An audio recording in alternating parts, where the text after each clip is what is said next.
साथियों को भी इस लाभ की जानकारी मिले।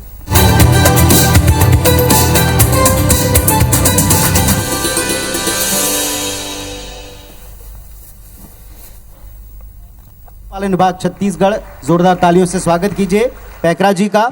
Shri Vikram Singh Bhamra ji, director Yuvraj agriculture and fabrication, स्वागत है आपका इस मंच पर। और Shri Vinod Gupta ji, director Suhane group of companies, नमस्कार, स्वागत है सर आपका। सबसे पहले मैं उद्यानिकी विभाग से नीरज शाह साहब हैं। नीरज जी, उद्यानिकी विभाग पूरी तरह से छत्तीसगढ़ के कृषि कार्य में एक नए और क्रांतिकारी अध्याय को लिख रहा है। किन किन तरीकों और योजनाओं से हम कृषकों को लाभ दे रहे हैं, इसके बारे में आप थोड़ी जानकारी दें किसानों।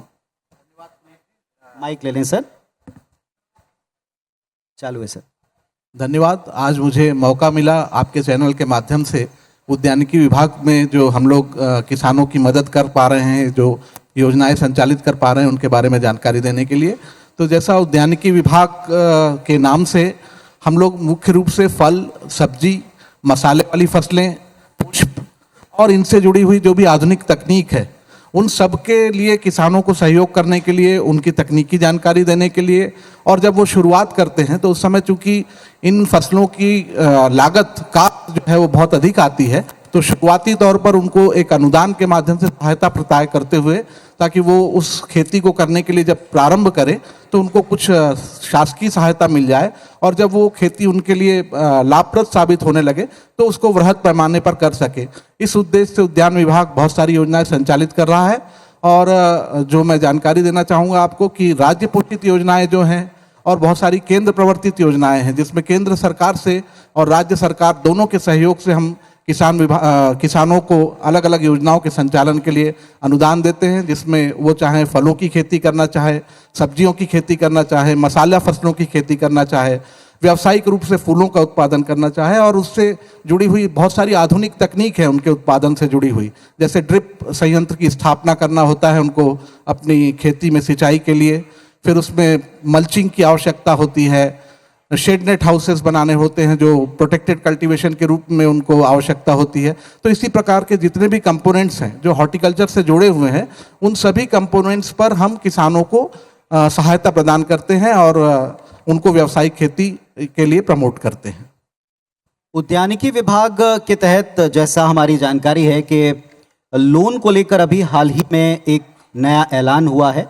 पहले जो केवल कृषि के बाकी उपज लिया करते थे उनको इसका लाभ मिलता था, जिसे हम कहते हैं ब्याज मुक्त ऋण, लेकिन अब उद्यानिकी विभाग से जुड़े हुए किसान उसको इसका लाभ मिलेगा। कृपया इसके बारे में भी थोड़ी जानकारी दें, क्योंकि नई चीज़ है। जी बिल्कुल पुनीत जी, ये काफ़ी समय से हम उद्यानिकी विभाग के माध्यम से शासन के सामने ये बात छोटे किसानों की रख रहे थे कि जो बहुत छोटे छोटे किसान हैं जो कोऑपरेटिव सेक्टर से जुड़े हुए, जिनको ग्रामीण बैंक के माध्यम से लोन मिलता है, उसमें उद्यानिकी फसलों के लिए लोन की बात आई नहीं थी, या लोन मिलता भी था तो चूंकि उद्यानिकी फसलों की लागत ज़्यादा है तो वहाँ उनको उतना लोन नहीं मिल पाता था। अभी शासन ने एक महत्वपूर्ण निर्णय लिया है और लगभग 3 लाख रुपए तक का ऋण जो भी किसान भाई उद्यानिकी फसलों की काश्त करना चाहते हैं और सहकारी बैंकों से जुड़े हुए हैं, उनको 3 लाख तक का अल्पकालीन ब्याज मुक्त ऋण देने का शासन ने निर्णय लिया है, जो बहुत ही स्वागत योग्य है और छोटे किसानों के लिए बहुत मददगार होगा। मैं चाहता हूं एक बार जोरदार तालियां इस पहल के लिए, क्योंकि ये लंबे समय से मांग थी, जैसा आपने बताया, और आपका प्रयास भी था। जी बिल्कुल, लंबे समय से ये मांग थी किसानों की। आज हम देख रहे हैं ऑर्गेनिक खेती की तरफ, और इसमें उद्यानिकी विभाग भी जुड़ा हुआ है। हम काफ़ी ऑर्गेनिक चीज़ों को बढ़ावा दे रहे हैं और ऐसे कुछ कृषकों को हम इस मंच के ऊपर सम्मानित भी करने वाले हैं। आपको क्या लगता है, क्या इसके लिए अब पर्याप्त तैयारी छत्तीसगढ़ में हो गई है कि उद्यानिकी विभाग वो भी परंपरागत के साथ, आधुनिकता के साथ ऑर्गेनिक फसलों को ले पाए, ऑर्गेनिक तरीके से उद्यानिकी की फसलों को ले, ताकि दोगुना लाभ उनको मिले, उसकी व्यवस्था है? जी बिल्कुल, इसका सबसे पहला हमारा प्रयास नई सरकार, हमारे शासन का ये है कि जो नरवा गरवा घुरवा बाड़ी जो योजना हम लोगों ने संचालित की है, शासन ने संचालित की है, उसमें गौठानों के माध्यम से हम लोग पर्याप्त मात्रा में वर्मी कंपोस्ट बना रहे हैं।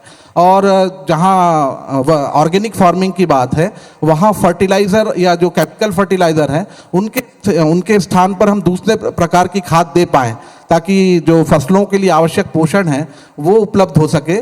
तो उस दृष्टि से ये हमारा जो शासन का प्रयास है वर्मी कंपोस्ट का उत्पादन, ये बहुत कारगर सिद्ध होगा हमारी ऑर्गेनिक खेती के लिए, और किसानों को आसानी से हम खाद उपलब्ध करा पा रहे हैं। अभी गौमूत्र खरीदने का भी अभी प्रावधान शासन ने किया है, जिससे जो ऑर्गेनिक जो आपके इंसेक्टिसाइड पेस्टिसाइड्स जिनकी आवश्यकता होती है, तो रिपेलेंट के रूप में ये इस्तेमाल होगा गौमूत्र, और इससे भी ऑर्गेनिक खेती करने वाले किसान जिनको कीड़ा बीमारी की समस्या आती है उसका निदान मिलेगा। तो इस प्रकार से जो उद्यानिकी विभाग की योजनाएं हैं, जो शासन की योजनाएं हैं, उनके माध्यम से किसान आसानी से ऑर्गेनिक खेती के लिए आगे बढ़ पाएंगे और सफलतापूर्वक खेती कर पाएंगे, ये मेरा मानना है। बहुत अच्छी तरह से जैसे आप बता रहे हैं उद्यानिकी विभाग का कार्य जारी है, लेकिन इसी तरह प्रदेश में मछली पालन को लेकर काफी स्कोप रहा है। मछली पालन विभाग छत्तीसगढ़ से उप संचालक मनोज कुमार पैकरा साहब हैं। मनोज जी, अभी हम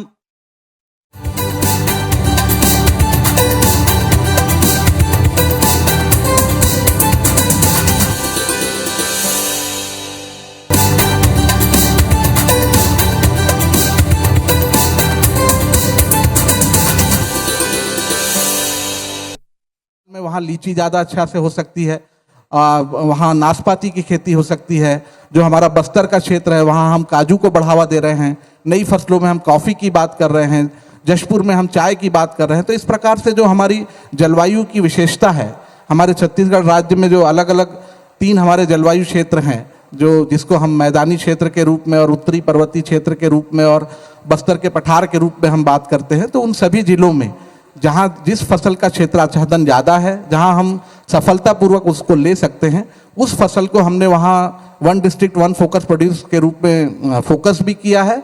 और हम अपनी योजनाओं के माध्यम से प्रयास कर रहे हैं कि किसानों को हम जो लाभ दें, जो हम अनुदान दें, वो उन फसलों को, जो वो चयनित फसलें हैं, उनके उत्पादन के लिए उनको प्रेरित करते हुए अनुदान दें, जिससे कि इसमें एक बड़ा क्षेत्र उस जिले में तैयार हो सके और न केवल उत्पादन, उसके प्रसंस्करण की भी संभावनाएं वहाँ विकसित हो सके। एक बार जोरदार तालियां इस प्रयास के लिए। बहुत ही काम का ये कदम है जो आप सबको ध्यान से सुनकर अपने साथियों तक भी पहुंचाना चाहिए। प्रत्येक जिला प्रशासन तय कर रहा है उद्यानिकी में कुछ खास फसलों को बढ़ावा देने के लिए जिलों के अनुसार जिलेवार, और यहाँ जैसा साहब साहब भी बता रहे हैं कि इसके लिए वो पूरी तरह से तैयारी कर रहे हैं, न केवल तैयारी कर रहे हैं बल्कि किसानों को मदद भी दे रहे हैं। इसी तरह पैकरा साहब, मत्स्य उत्पादन के क्षेत्र में भी आज एक ग्लोबल मार्केट भी डेवलप होता है। हम देखते हैं कि आज कोई भी नया प्रोडक्ट आए उसकी चर्चा केवल आपके राज्य तक सीमित नहीं होती, बाकी आस पड़ोस के राज्यों में भी आप जाते हैं। जैसे आपने भी बताया कि आप भी टीम की तरफ से भेजते हैं, अध्ययन भी करवाते हैं, जानते हैं नया क्या है। हम किस तरह से अपने उत्पादन के ऊपर ही केवल फोकस कर रहे हैं या वैरायटीज के ऊपर भी काम कर रहे हैं? जैसे आपने बताया कि फ्रेशनेस के ऊपर आप एक नया प्रयोग कर रहे हैं, क्या नवाचार है जो हम यहाँ कर रहे हैं जो लोगों को जानना चाहिए? अपने मछली पालन विभाग में अभी जो तालाबों में मछली पालन हम लोग कर ही रहे थे, साथ साथ हम लोग जलाशयों में जो बड़े डैम हैं उसमें केज कल्चर अर्थात पिंजड़े में मछली पालन करना। 6 बाई 8 बाई 6 का केज होता है जो फ्लोटिंग होता है जलाशयों में, जहाँ पर 50 फीट से ज़्यादा पानी रहता है वाटर एरिया, वहाँ केज लगाते हैं 6 बाई 6 बाई 8 ये साइज होता है उसमें। इसमें लगभग 3000 फिंगरलिंग मतलब फिश सीड स्टॉकिंग होता है, और एक निश्चित समय 5 से 6 महीने में वो 3 टन लगभग प्रोडक्शन होता है। तो एक चेन होता है, एक साथ 18 केज देते हैं हम लोग एक किसान को, तो उसमें 18 केज में इस टाइप का देता है। प्रति केज करीबन 3 लाख यूनिट कास्ट होता है। 3 लाख में 60% और 40% कैटेगरी वाइज अनुदान की बात आता है। एक नया स्कीम है ये लग रहा है हमारे यहाँ जो गंगरेल है उसमें करीबन 1000 केज लग चुके हैं, और यहाँ पर कोरबा जिला में हसदो बांगो डैम है वहाँ 1000 केज लग चुके हैं और अच्छा प्रोडक्शन हो रहा है। ये एक नया नवाचार है। इसके साथ साथ आरएस सिस्टम बोलते हैं, आरएस रिसर्कुलेटरी एक्वाकल्चर सिस्टम, अर्थात जिसमें जिनके पास ज़मीन पर्याप्त नहीं है, 1 हेक्टेयर 2 हेक्टेयर का तालाब नहीं बना सकता, तो कम एरिया में मतलब 50 डिसमिल जमीन है वहाँ पर भी अपना करके मतलब गोलाकार सर्कुलर होता है, सीमेंटेड टैंक होते हैं, कम पानी में इसका उपयोग होता है। पानी को हम सर्कुलेट करते रहते हैं लगातार, जो उसके वेस्टेज होते हैं उसको हम बाहर निकालते हैं। जो कम पानी का यूज होता है ये इसमें अच्छा है, आरएस सिस्टम बोलते हैं। इसमें भी सरकार, भारत सरकार और मतलब राज्य सरकार सब्सिडी दे रही है। 50 लाख का स्कीम है ये, 50 लाख में 40% और 60% ये सब्सिडी देता है। तो छत्तीसगढ़ में हमारे करीबन 5 आरएस सिस्टम लग चुके हैं सर। इसके साथ साथ एक अच्छी स्कीम और है कि बायोफ्लॉक सिस्टम। बायोफ्लॉक सिस्टम ये भी गोलाकार टंकी में होता है, 20,000 लीटर 30,000 लीटर का पानी टैंक होता है, इसमें कल्चर करते हैं। इसमें भी सब्सिडी का प्रावधान है। 50 टैंक अगर बनाता है तो 50 लाख की स्कीम है। 50 लाख की स्कीम में 40% और 60% कैटेगरी वाइज अनुदान की पात्रता है। 25 टैंक अगर बनाता है तो उसमें भी वही सिस्टम है, 25 लाख का है। और छोटा ही क्या है, 7 टैंक का, 7 टैंक बना रहा है छोटा गोलाकार 20,000 लीटर 30,000 लीटर के, तो ये भी 7.5 लाख की स्कीम है, इसमें प्रावधान है। तो इसको ये काफ़ी अच्छा चल रहा है सर इसमें। तो ये एक नया प्रयोग है ये। जी जी चलिए एक बार जोरदार तालियां इन प्रयासों के लिए कि हम नए नए तरीकों से मत्स्य उत्पादन में कैसे किसान काम कर सकते हैं छोटे स्तर पे, कम जगह में, ये भी आप बता रहे हैं। युवराज एग्रीकल्चर से विक्रम जी, एक आपने बहुत अच्छी सोच के साथ में काम शुरू किया, लेकिन आज की तकनीक का भी एक दौर है। आपसे संपर्क करने या आपके प्रोडक्ट्स के बारे में जानने के लिए लोग बाग आजकल डिजिटली भी सर्च कर सकते हैं। ऐसे बहुत सारे विकल्प हम देखते हैं, या अभी भी फील्ड का ज़्यादा एक विकल्प मौजूद है? किस तरह से आप पहुंचते हैं या किसान आप तक आ सकते हैं? क्योंकि ये मंच है उनको बताने का कि उनकी सेवा में आप कैसे काम कर रहे हैं, तो वो आप तक कैसे पहुंचे? सबसे पहले तो जैसे सर ने बताया कि आजकल हम लोग सब ग्लोबली इक्वल हो चुके हैं जी। हमारे यहाँ कोई भी चीज़ जैसे इनोवेशन होता है, कुछ होता है, तो या यूट्यूब पे या गूगल पे वो ऐसे आ जाती है कि सबके पास सर्कुलेट हो जाती है। और हमारे पास यहाँ पे मेरे को लगता है कि कुवारदा से भी किसान बैठे हुए हैं जो कुछ जानते होंगे, क्योंकि मेरे वहाँ प्रोडक्ट जाते हैं, वहाँ गन्ना की खेती बहुत होती है। तो उनकी डिमांड है कि हमको कि गन्ना काटने की जो मशीन है उसका निर्माण, हम उसमें अभी लगे हुए हैं। सक्सेसफुल तो नहीं हुए, लेकिन लगे हुए हैं कि उसका निर्माण करने में जल्द से जल्द उसको किसानों के बीच में लाया जाए। और सर की बात मैं और आगे बढ़ाना चाहूँगा। जैसे सर ने कहा कि हमारा जो यंग जनरेशन है वो खेती बाड़ी के लिए बहुत ज़्यादा इंटरेस्टेड नहीं है, लेकिन मैं सर शायद आपको जान के थोड़ी खुशी होगी कि मैंने देखा है कि जैसे इंजीनियर हैं, आईएएस हैं, जो है रिटायर्ड होने के बाद, और यंग लड़के हैं, वो आजकल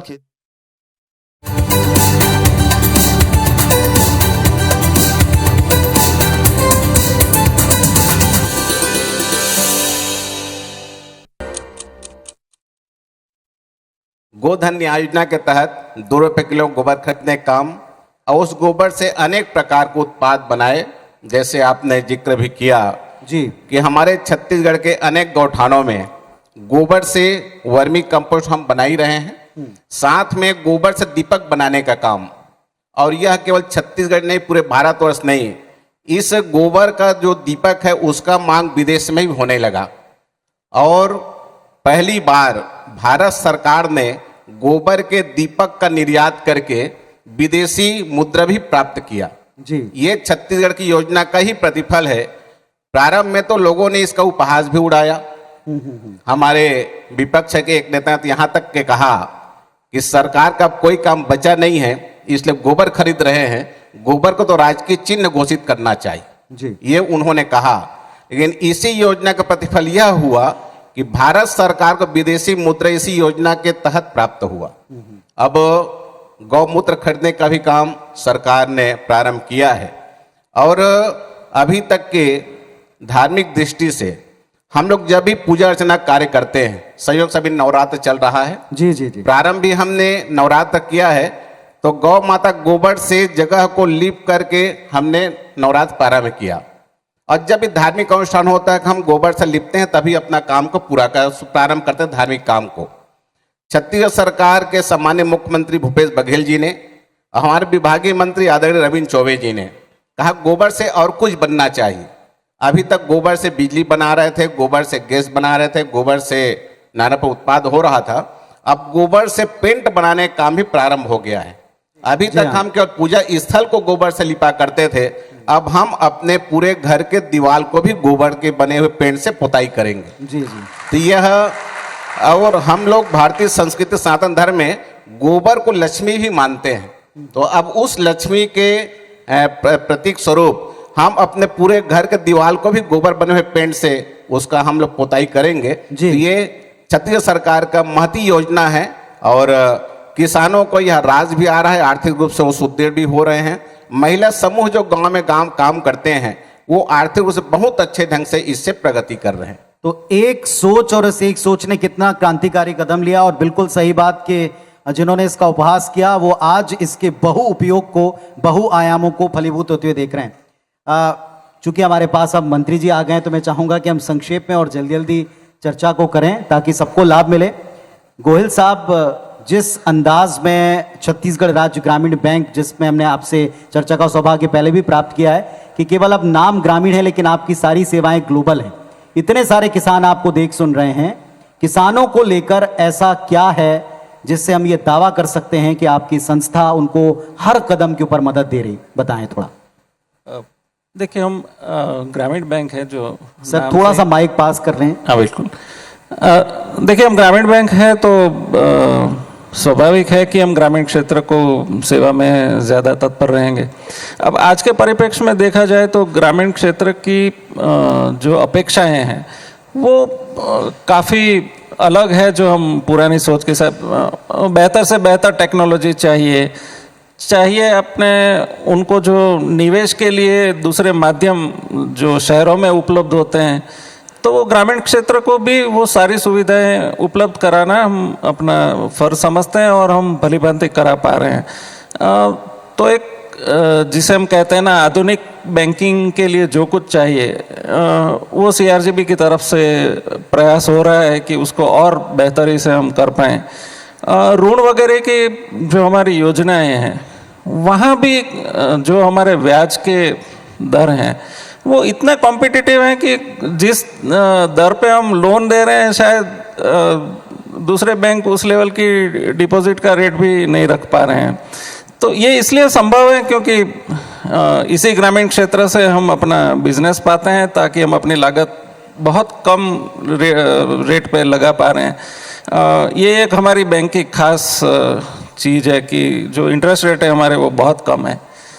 मैं चाहूँगा कि शायद थोड़े आने वाले समय में जितना हो सके उतना हम अंदरूनी एरिया में जहाँ दूसरे बैंक नहीं पहुँच पाते, लोगों को सेवाएं ठीक से नहीं मिल पाती, उस क्षेत्र पे हम ज़्यादा फोकस करेंगे, उस क्षेत्र पे हम ज़्यादा ध्यान देंगे और जो भी सरकार की योजनाएं हैं वो बिल्कुल अंदरूनी एरिया तक पहुँचे, ये हमारा प्रयास रहता है। चाहे नाबार्ड से हमें सपोर्ट मिल रहा है वो योजना हो, राज्य सरकार की योजना हो या केंद्र सरकार की योजना हो, सारी संस्थाओं से हम जुड़े हैं। तो सब्सिडी हो या ब्याज के लागत में जो सरकार की तरफ से मदद मिलती है वो पहुंचाना हो, ये सारी चीज़ें हम संभव करा पाते हैं। अच्छे से अच्छी टेक्नोलॉजी जो हम यूज़ कर रहे हैं, मान लीजिए करीब हमारी 101 शाखा ऐसी है कि जहाँ पे आज की तारीख में आपका मोबाइल भी नहीं चलता, वहाँ पे वीसेट के माध्यम से कनेक्टिविटी प्राप्त करके बहुत दूर अंदर एरिया है जहाँ सिर्फ सिक्योरिटी फोर्सेस भी थोड़ा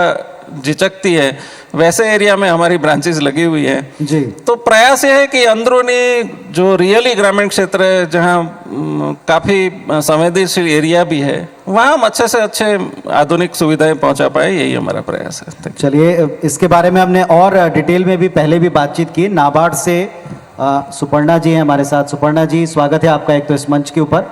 नाबार्ड न केवल खेती किसानी में बल्कि राज्य और राष्ट्र में भी कई निर्माण कार्यों में अपनी महती भूमिका निभाता है, इसके लिए आपको साधुवाद, आपकी पूरी टीम को साधुवाद। लेकिन आज हम खेती किसानी से जुड़ी बातचीत कर रहे हैं, कृषकों के बीच में मौजूद हैं। कृषकों के लिए पिछले कुछ समय से नाबार्ड क्या कर रहा है जो उनको जानना चाहिए?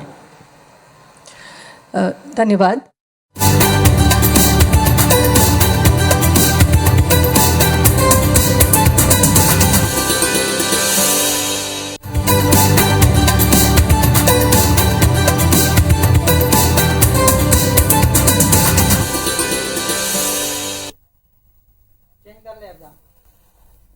छत्तीसगढ़ में ऐसे करीब 57 FPOs हैं और उसमें करीब 500 से 1000 किसान होते हैं। वो इकट्ठा जो है सामान खरीदते हैं, उससे उनको उनकी बार्गेनिंग पावर बढ़ती है, इकट्ठा वो बेचते हैं, एक साथ मिलके गोदाम बनाते हैं, एक साथ मिलके उसमें स्टोरेज करते हैं। मैं चाहता हूं एक बार इस पर जोरदार तालियां होनी चाहिए। एकता की शक्ति के बारे में सब जानते हैं, लेकिन इससे आप अपने उत्पादकता को भी बढ़ाएं, अपने लिए मार्केट भी अपनी चॉइस का खोज सकें, इससे बेहतर कुछ नहीं हो सकता। मैं थोड़ा और डिटेल में जाऊंगा थोड़ी देर के बाद, आपके पास मैं वापस लौटूंगा। महेंद्र सबन्नी जी हैं, छत्तीसगढ़ राज्य कृषि विपणन मंडी बोर्ड से। सबन्नी साहब, आपकी भूमिका भी सबसे महत्वपूर्ण है, मंडी बोर्ड की भूमिका सबसे महत्वपूर्ण है। इसमें ट्रांसपेरेंसी और विस्तार, इसके बहुत एक्टिव होने की ज़रूरत है। छत्तीसगढ़ में मंडी बोर्ड किसानों से आज क्या कहेगा, इस मंच से क्या कहेगा, किस तरह से आप उनको ये एश्योरेंस देंगे कि पूरी ट्रांसपेरेंसी के साथ उनके माल को लेकर न्याय हो रहा है? चालू है सर। प्रथम मैं भुइयां के भगवान कार्यक्रम में पधारे प्रदेश सरकार के यशस्वी मंत्री माटी पुत्र किसान हितैषी आदरणीय श्री रविंद्र चौबे साहब, गौ सेवा आयोग के अध्यक्ष आदरणीय महंत राम सुंदर दास जी, कृषक कल्याण परिषद के अध्यक्ष आदरणीय श्री सुरेंद्र शर्मा जी, IGKB के कुलपति वाइस चांसलर श्री गिरीश चंदेल जी, नाबार्ड और ग्रामीण बैंक के वरिष्ठ अधिकारी, विभागीय अधिकारी और सबो किसान मन भाई मन और सबो पत्रकार बंधुला सादर अभिवादन करत हूँ। आप मन बोला बोले के अवसर दे हो, एक बार बहुत बहुत साधुवाद, धन्यवाद आप मन ला। और ये मोर अभी तक के जीवन के ये पहला अनुभव है कि जब इलेक्ट्रॉनिक मीडिया में कोनो भुइयां के भगवान कार्यक्रम करते और किसान मन ला सम्मानित करते। आज तक कोनो ऐसा कार्यक्रम नहीं करे है। ये कार्यक्रम में जैन अभी बात हुई से कि मंडी के भूमिका के बारे में, तो मंडी के बारे में बहुत समय बहुत कम दे है साहब मन, तो मैं बताना चाहता हूँ कि मंडी है किसान बर खोले गए है, उमा ओकर उपज के सही कीमत तौल समय पर हो जाए और भुगतान वाला समय पे मिल जाए। और ट्रांसपेरेंसी पर हमन एक और सुविधा करे हन, वो ये है ई नाम के माध्यम से किसान अपन उपज ला इलेक्ट्रॉनिक प्लेटफॉर्म के माध्यम से भी घलो उपज ला विक्रय कर सकते हैं। और अभी एक POP मॉडल ऐप आए है ई नाम में, तो POP ऐप में अगर पंजीयन ई नाम के थ्रू करा ली तो ओकर उपज पूरा देश में सब जगह डिस्प्ले हो जाते और कोनो ओला भाव दे सकते और वो किसान चाहे तो ओला अपन उपज ला विक्रय कर सकते और ओकर खाता में पहले पैसा आई, ओकर बाद ओला ओकर उपज ला उठाई। तो ये एक अलग से सुविधा भी ई नाम प्लेटफॉर्म में POP ऐप के माध्यम से दिए गए हैं। हमारे एग्री मार्केट नेट चला थे जिसमें पूरा प्रदेश के मंडी के जानकारी, भाव आवक भाव के जानकारी हमारे रहते। तो मार्केट इंटेलिजेंस एंड कथन अवेयरनेस की का भाव चला थे कौन मंडी में, वो पूरा जानकारी सब किसान मन में मिल जाते। एक अलावा किसान भाई मन अपन उपज ला पूरा प्रदेश में कोनो जगह ले जाके बेच सकते, ओकर पर कोई प्रतिबंध नहीं है। देश प्रदेश के अलावा प्रदेश के बाहर भी अगर कोनो किसान भाई मन अपन उपज ला बेचल चाहते तो बेच सकते, ना मंडी वाले रोके ना कोनो और रोके। और आप मन ला ये बता मोला बहुत खुशी होते कि हमार माननीय मंत्री जी विभाग के प्रदेश अध्यक्ष भी है, तो ये अपन किसान के हित में यहू निर्णय ले गए है कि भाई कम से कम किसान अपन मंडी तक आ सके। एक अगर कोनो जगह पुल पुलिया सड़क बनाना है तो ओला मंडी निधि से बनाया जाए, बोर्ड की निधि से। किसान मन के प्राथमिक सहकारी समितियों में खरीदी होते तो वहाँ शेड बनाए, चबूतरा बनाए, वहाँ किसान कुटीर बनाए और यहू सब काम हाँ मंडी बोर्ड अपन सामाजिक दायित्व जला कथन तेला निभा थे माननीय मंत्री जी के निर्देश पर। और हमन जैन अपन सामाजिक दायित्व जन हम लोग पैसा मिलते मंडी बोर्ड ला, ओकर से 15% राशि हमन कृषक कल्याण में खर्च करथन और 20% राशि हमन गौ सेवा आयोग ला गौवंशी पशुओं के देखभाल और संवर्धन बन देथन।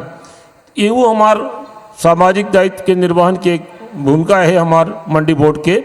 और बाकी मंडी बोर्ड के संबंध में आप मन सब जाना तो किसान भाई मन जैन भी कोई बात अगर कोनो के भुगतान या मूल्य से संबंधित होए या और कोनो बात होए, आप कोनो समय मोला फोन लगा सकत हो, मंडी बोर्ड में फोन कर सकत हो।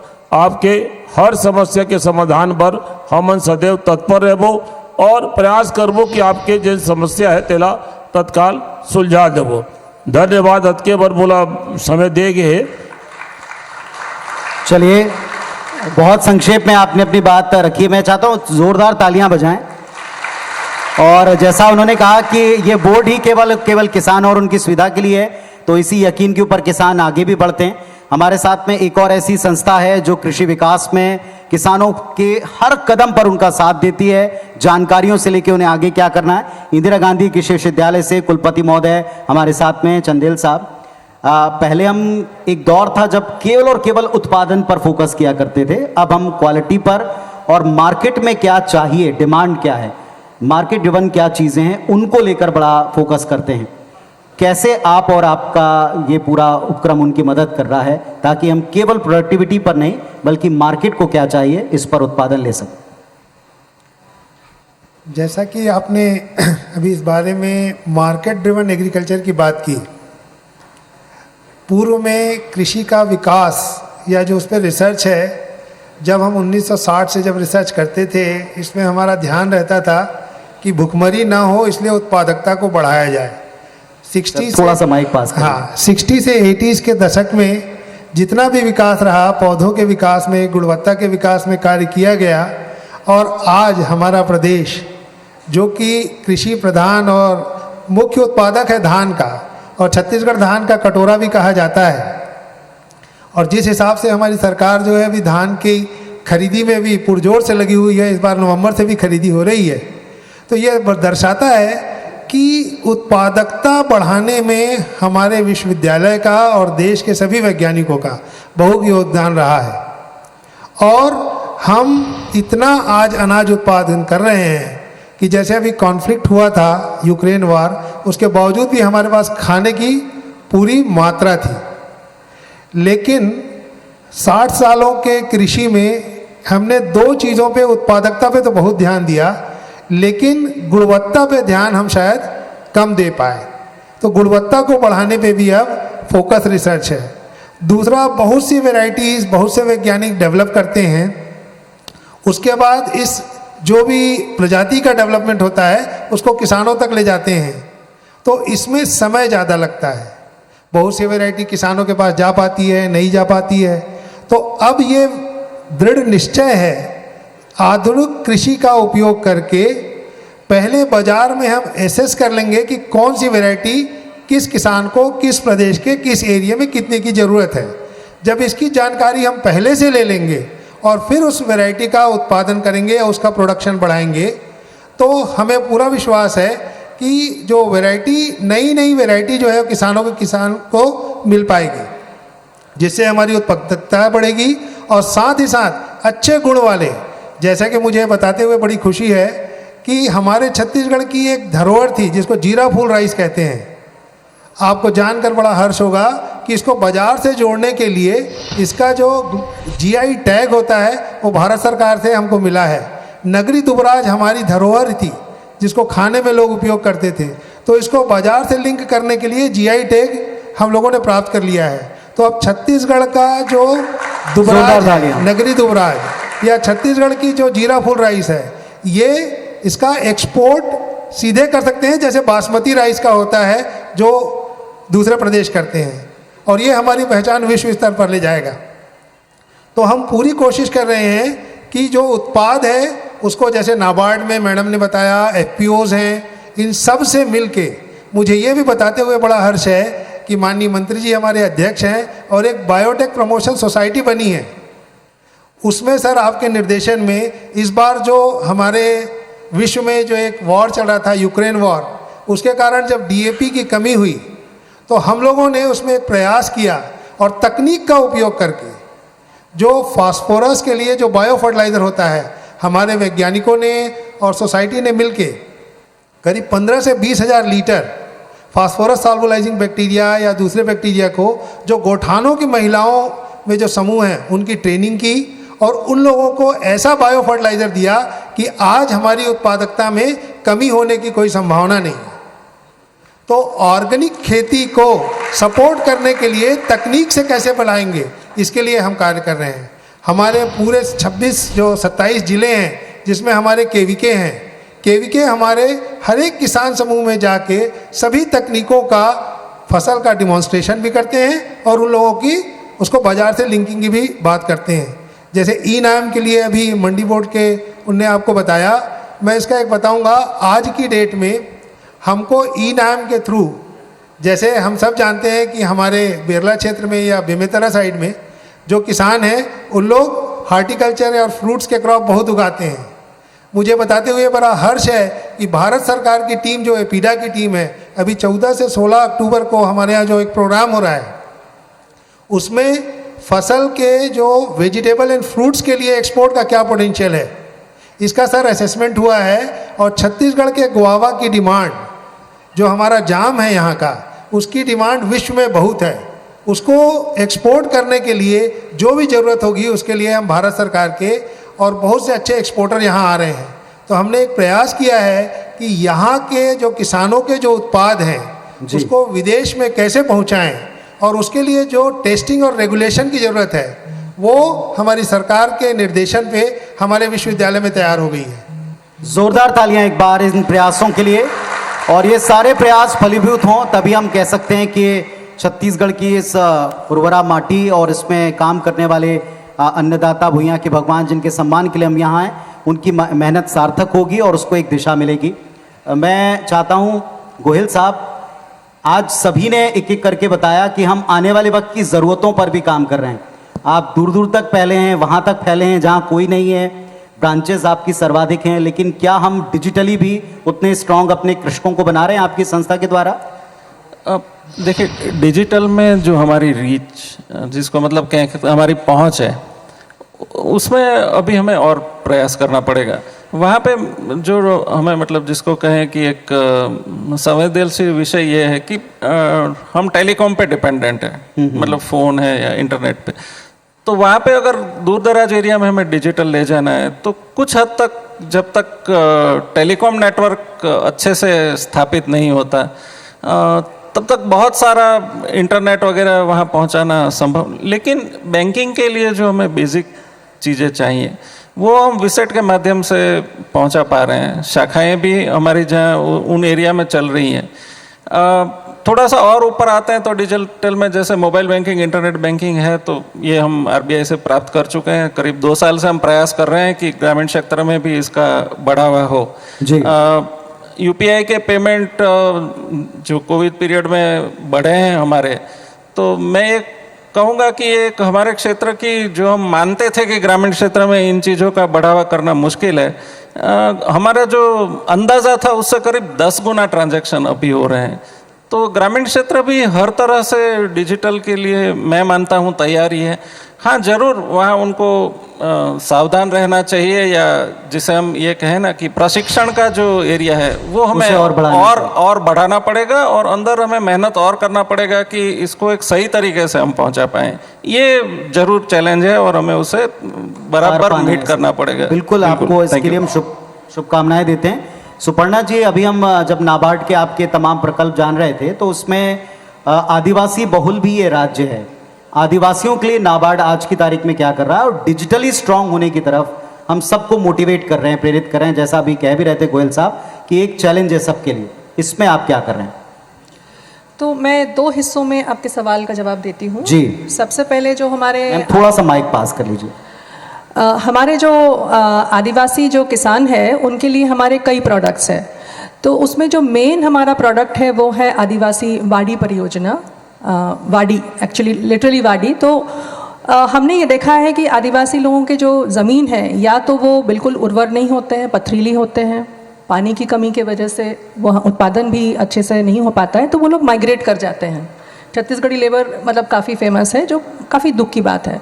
तो उसको हम ठीक करने के लिए हमने 1 एकड़ मॉडल्स डेवलप किए हैं, जहां हम लोग soil and water conservation measures के लिए सपोर्ट करते हैं। एक तो ट्रेनिंग देते हैं, फिर उनको उन्हीं के खेत में काम करने के लिए हम ग्रांट सपोर्ट देते हैं। पूरा अनुदान के साथ ये होता है। उसके अलावा उनको अपने उस 1 एकड़ मॉडल में कोई भी 2 बागवानी के हम प्लांटिंग मटेरियल देते हैं, या तो आम या सेब है, जशपुर में सेब की खेती हो रही है, पेयर की खेती हो रही है, अमरूद, तो ये 2 कोई भी 100 पेड़ हम उनको देते हैं और उसकी रखवाली के बारे में हम बताते हैं। और बीच में ताकि पूरे साल उनको इनकम मिले, हम लोग उनको बताते हैं कि आप या तो मिर्ची उगाइए या टमाटर उगाइए या दलहन, जो बंड्स में दलहन उगाइए। तो बेसिक उसकी वजह से क्या होता है, 3 या 4 सालों में जो ट्राइबल जो परिवार, आदिवासी परिवार जो दूसरे के खेत में या माइंस में काम करने जाता था, जिसमें जैसे मुझे बताया गया महीने में 5 या 6 हज़ार या 10 हज़ार की इनकम होती थी, अब वो लाखों में उनकी इनकम बढ़ी है 3 या 4 साल में।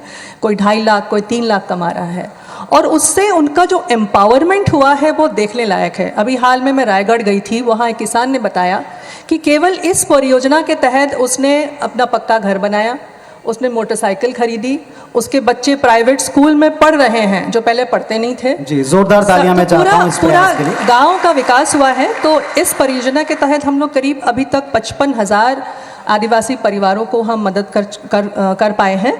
उसके अलावा कुछ एक और प्रोडक्ट है हमारा जिसको हम वाटरशेड डेवलपमेंट कहते हैं, जहाँ थोड़ी सी स्लोपिंग एरिया है, हिली एरिया है, जहाँ सॉइल इरोजन बहुत ज़्यादा है जी, तो वहाँ हम वाटरशेड डेवलपमेंट भी करते हैं। तो ऐसे प्रोजेक्ट्स भी हमारी करीब 70 प्रोडक्ट्स हमने इम्प्लीमेंट किए हैं। करीब 30,000 परिवार उससे लाभान्वित हुए, करीब 60,000 हेक्टेयर। मैं ये निवेदन करूंगा आप सब किसानों से कि आप ज़रूर इन सारे प्रयासों को जानने के लिए थोड़ा सा और नाबार्ड के जितने भी सेंटर्स हैं या जितने प्रतिनिधि हैं उनका रुख करें, आपके काम के लिए भी ज़रूर होगा। और इस कार्यक्रम के बाद भी आप ये जो तमाम स्टॉल्स लगे हैं ये सब आपकी हेल्प करने के लिए हैं, अपने प्रोडक्ट्स के द्वारा कैसे ये आपको प्रयास करके आगे बढ़ा सकते हैं उसके लिए इन्हें विजिट आप ज़रूर कीजिएगा। थोड़ा सा मैं चाहूँगा संक्षेप में आप डिजिटल के बारे में बताएं। ठीक है, बहुत संक्षेप। तो बस एक लाइन और मैं बताऊंगी। मार्केटिंग के लिए भी हम लोग ये किसानों को हम पहले FPO बनाते हैं, इंक्लूडिंग आदिवासी जो किसान हैं, और उनके लिए हम रूरल मार्ट, ताकि छोटे छोटे दुकान वो लोग मेन रोड पे या बस स्टैंड के पास वो बनाएं और ताकि अपना बिक्री कर पाएँ। तो वो एंड टू एंड जो है मदद करते हैं। डिजिटल देखिए, नाबार्ड भी काफ़ी डिजिटल इनिशिएटिव्स को संभाल, जैसे अभी गोहिल जी बता रहे थे, हम लोग हर एक प्रोडक्ट के लिए हमारे पास पोर्टल है। तो किसानों के लिए एक FPO पोर्टल है, ये आदिवासी जो परियोजना है उनके लिए एक नैब आदिवासी पोर्टल है। तो उसमें हमारे सारे जो प्रोडक्ट्स हैं उनकी जानकारी मिलती है, और हमारे जो डिस्ट्रिक्ट में जो डिस्ट्रिक्ट डेवलपमेंट मैनेजर्स है, 1 मैन आर्मी कह सकते हैं, ऑलमोस्ट हर एक डिस्ट्रिक्ट में है, उनके पास भी जानकारी मिलती है। हमारी वेबसाइट में हमारे सारे प्रोडक्ट्स हैं, और हम लोग ऐप बेस्ड प्रोडक्ट्स भी हम लोग जो है किसानों को हम यूज़ करने में मदद करते हैं। अभी हम उनको ट्रेनिंग दे रहे हैं कि कैसे वो लोग इसमें ऐप बेस्ड इंफॉर्मेशन ले पाए। एक मार्केट मिर्ची करके एक संस्था है जो महाराष्ट्र बेस्ड है, तो उनके माध्यम से हम लोग पूरे छत्तीसगढ़ में अभी करीब 15 जिलों में हम लोग ट्रेनिंग दे रहे हैं कि कैसे वो लोग प्राइस की जानकारी ले सकें, कैसे क्रॉप इन्फॉर्मेशन, वेदर इन्फॉर्मेशन कैसे ले पाए। तो उसकी भी हम लोग मदद बीच बीच में। इन शॉर्ट हम ये कह सकते हैं कि आपको बस केवल इन सारे माध्यम में से जो आपके लिए सुविधाजनक है उसको अपनाना है। एक अंतिम सवाल की तरफ मैं बढ़ता हूँ। चंदेल साहब, आपका जो विश्वविद्यालय के तमाम सेंटर्स हैं, इसने हमेशा किसानों को अनुसंधान से जोड़ा है, नए प्रयोगों से जोड़ा है, और हमारी छत्तीसगढ़ की धरती और किसान जाने जाते हैं कुछ नवाचार के लिए। ऐसी क्या चीज़ें हैं जिसको हम इस मंच पर बड़े प्राउड से बता सकते हैं जो आने वाले वक्त में पहचान बनी? जैसे आपने GI टैग को लेकर एक बहुत अच्छी जानकारी शेयर। हमारे KVK के द्वारा किए गए कामों की अगर मैं बात करूं तो ऐसे तो बहुत से काम हैं, लेकिन हमारी जो IFS की जो टेक्नोलॉजी है, इंटीग्रेटेड फॉरेस्ट मैनेजमेंट की, जिसमें कड़कनाथ का जो हमारा बस्तर का एरिया है और क्वेल कल्चर, तो कड़कनाथ ने छत्तीसगढ़ को और हमारे पूरे प्रदेश में जो नाम दिलाया, और हमारे गवर्नमेंट ऑफ इंडिया की तरफ से भी KVK बेस्ट KVK का उनको अवार्ड मिला। तो ये हमारा एक बहुत बड़ा सिग्निफिकेंट अचीवमेंट है। और हम जो इंक्यूबेशन के क्षेत्र में जो काम कर रहे हैं, कम से कम 6 ऐसे युवा हैं जिन लोगों ने हमारे यहाँ से ट्रेनिंग करके 5 करोड़ से 3 करोड़ तक के टर्नओवर की एक कंपनी बनाई है जो कृषि उत्पाद से की हुई है। तो ये अपने आप में हमारे तरफ से किया गया बड़ा सिग्निफिकेंट प्रयास है, ऐसा मेरे को लगता है। चलिए, साधुवाद सर आपको और पूरी टीम को। और अब चूंकि मंच के ऊपर यहाँ पे महंत राम सुंदर दास जी हैं, शुरुआत हमने चर्चा की उन्हीं से की थी, तो मैं चाहूँगा कि इस सत्र में आप ही की बात से हम इसे विराम करें। आप बताएं, ये एक साथ गौ सेवा और इतने सारे प्रोडक्ट्स, इसके भविष्य को लेकर लोग तरह तरह के प्रश्न खड़ा करते हैं, उनको आप क्या मैसेज दोगे? गौ सेवा के से जो भी उत्पाद आज बाजार में मिल रहा है, इसमें कहीं कोई प्रश्न नहीं है। जैविक खेती हम लोग बचपन से पूर्वजों से सुनते आए हैं, और यह जो गोधन न्याय योजना है, गौमूत्र खरीदने का काम है सरकार का, ये जैविक खेती को ही बढ़ावा देने का कार्य है। और जैविक खेती हर कोई चाहते हैं करने के लिए, तो निश्चित रूप से सरकार जो कुछ भी कर रही है वर्तमान समय में, इसमें प्रश्न तो कहीं कोई उठता ही नहीं है। इसका भविष्य बहुत उज्जवल है। और हमारे छत्तीसगढ़ के इस योजना को हमारे पड़ोसी राज्य झारखंड ने भी अपनाया है, उत्तर प्रदेश सरकार भी इसको अपनाने जा रही है, मध्य प्रदेश सरकार के अनेक मंत्री और अनेक उनके अधिकारी हमारे यहाँ कई बार आकर देख चुके हैं कि गौठान योजना क्या है, गोधन न्याय योजना क्या है, इसका उत्पाद कैसे बनाया जा रहा है, तो सब अध्ययन करके जा रहे हैं। और पूरे भारतवर्ष में हर प्रांत में यह योजना लागू करने के लिए वहाँ की सरकार सोच रही है।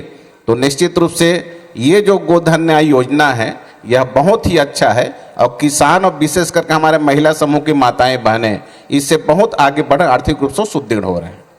चलिए, जोरदार तालियां इस सम्मानित पैनल के लिए, जिन्होंने अपनी अपनी संस्थाओं के द्वारा किस तरह से किसानों के लिए वो प्रोडक्ट्स ला रहे हैं। और ये जानकर बड़ा हर्ष और संतोष हो रहा है IBC 24 की टीम को कि हमारा जो एक उद्देश्य था कि हम किसानों तक वो जानकारियां और उन लोगों को पहुंचा सकें जो उनके लिए कार्य कर रहे हैं। और संतोष की बात ये कि इस मंच पर कई नई बातें हमारी टीम को भी पता चली, और इस मंच से जो तमाम लोग अभी हमको लाइव देख सुन भी रहे होंगे, उन तक भी इसकी सीधी जानकारियां पहुंची होंगी। इस मंच के द्वारा हम आप सबकी संस्थाओं को, आप सबके जो विभाग हैं, उनको बहुत सारी शुभकामनाएं देते हैं, साधुवाद व्यक्त करते हैं कि आप सब इतना नेक काम कर रहे हैं। जोरदार तालियां इस सम्मानित मंच के लिए। बहुत बहुत धन्यवाद आप सभी का, बहुत बहुत धन्यवाद। जोरदार तालियां एक बार मंच पर आए हुए प्रत्येक व्यक्ति के लिए।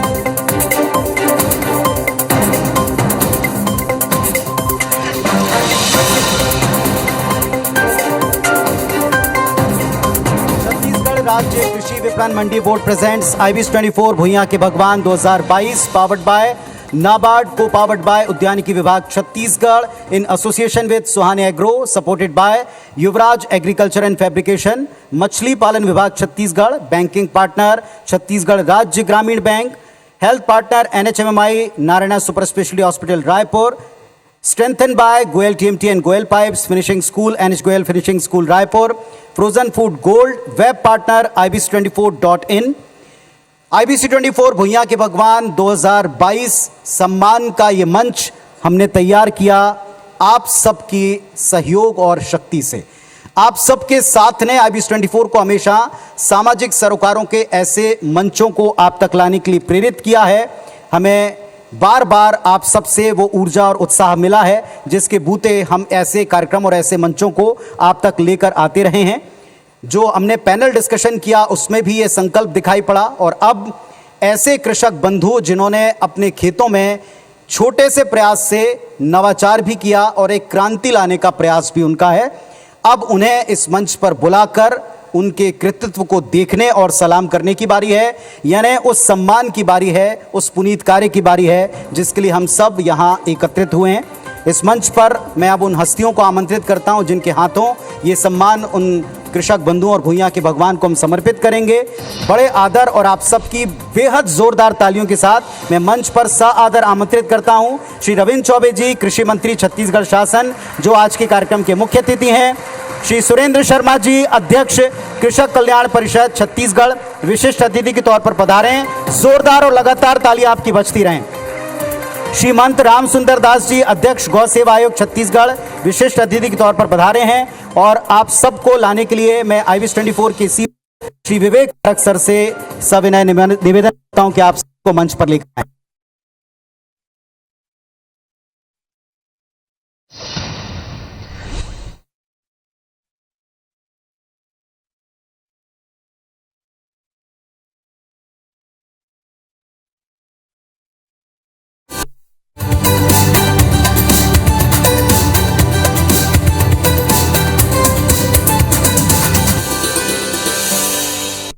भुइयां के भगवान सम्मान से नवाजा जाता है।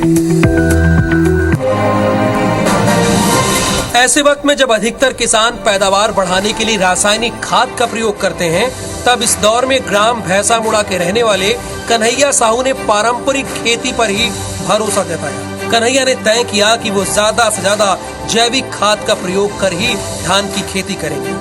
राज्य सरकार के सहयोग से कन्हैया अपने खेतों में रासायनिक खाद की मात्रा घटाई। पिछले साल कन्हैया ने 24 क्विंटल धान की पैदावार ली, जो इस वर्ष बढ़कर 26 क्विंटल होने की उम्मीद है। गोबर खाद पर इनके बढ़ते भरोसे को देख आसपास के बाकी किसान भी गोबर खाद की उपयोगिता समझ रहे हैं। वक्त की मांग पर उन्नत तरीके से धान उगाने वाले कन्हैया साहू को IBC 24 भुइयां के सम्मान 2022 प्रदान करके हम हर्षित हैं। यह है धमधा के युवा किसान गौरव शर्मा। पढ़े लिखे और संभ्रांत परिवार से ताल्लुक रखने वाले गौरव ने नौकरी के बजाय कृषि सेक्टर में अपना भविष्य तलाशा। महज 35 वर्ष की उम्र में इनका नाम आज प्रदेश के उन्नत किसानों में शुमार है। करीब 80 एकड़ में उद्यानिकी के क्षेत्र में नवाचार के जरिए गौरव सालाना करोड़ों का टर्न ओवर ले रहे हैं और आसपास के कई गांवों के 80 से ज्यादा मजदूरों को रोजगार भी मुहैया करा रहे हैं। इनके खेतों में उगाई जाने वाली फसल की डिमांड पूरे देश की मंडियों में है।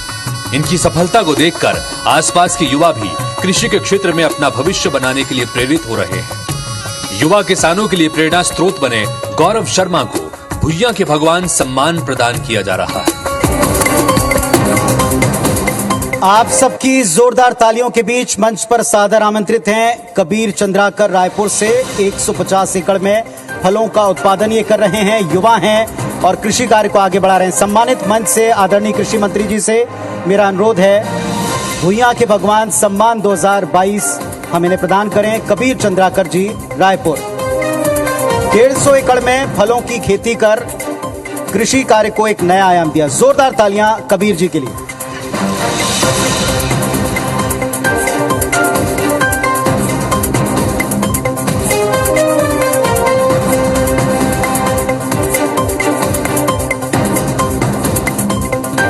मंच के ऊपर सादर आमंत्रित हैं राज पटेल साहब दुर्ग से।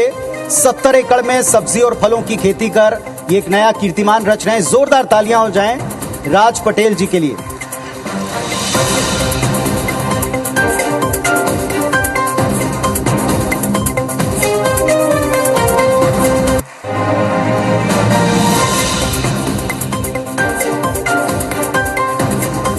राज पटेल जी 70 एकड़ में सब्जी और फलों की खेती कर दूसरों को भी प्रेरित कर रहे हैं। मंच पर सादर आमंत्रित कर रहे हैं कन्हैया साहू जी बेमेतरा से।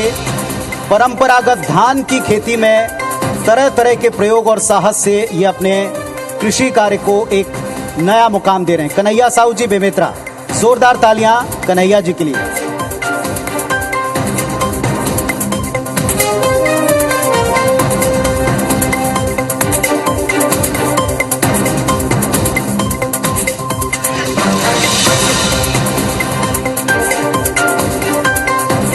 शुभकामनाएं कन्हैया जी आपको।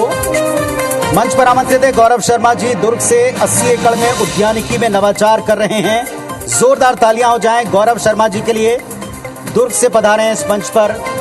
ढेर सारी शुभकामनाएं। IBS 24 भुइयां के भगवान 2022 का सम्मान इन्हें हम प्रदान करें। गौरव शर्मा जी दुर्ग से।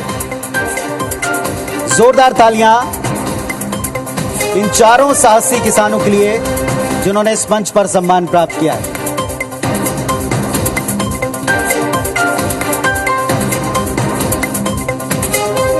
बहुत सारी शुभकामनाएं आप सभी कृषकों को जिन्होंने इस वर्ष ये सम्मान प्राप्त किया। आगे बढ़ते हैं, आपको पुनः 4 ऐसे ही किसानों के नवाचार की एक झलक दिखानी है। अमर अरुण चंद्राकर जी महासमुंद से, माहरू राम मौर्य साहब और संजय वैष्णव जी ताम्रध्वज पटेल साहब ग्राम सोनपुरी बेमेतरा से। आइए सबसे पहले इनके कार्यों की, इनके खेती के नवाचार की एक झलक देखें।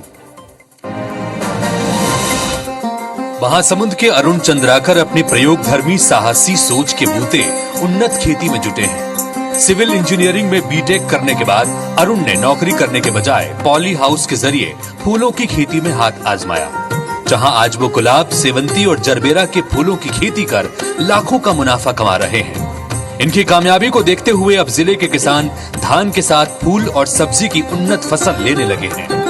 अरुण की सफलता ने न केवल महासमुंद जिले बल्कि प्रदेश के और किसानों को भी नई राह दिखाई है। अरुण चंद्राकर के कारण इस पूरे इलाके की खेती में धीरे धीरे बदलाव आ रहा है।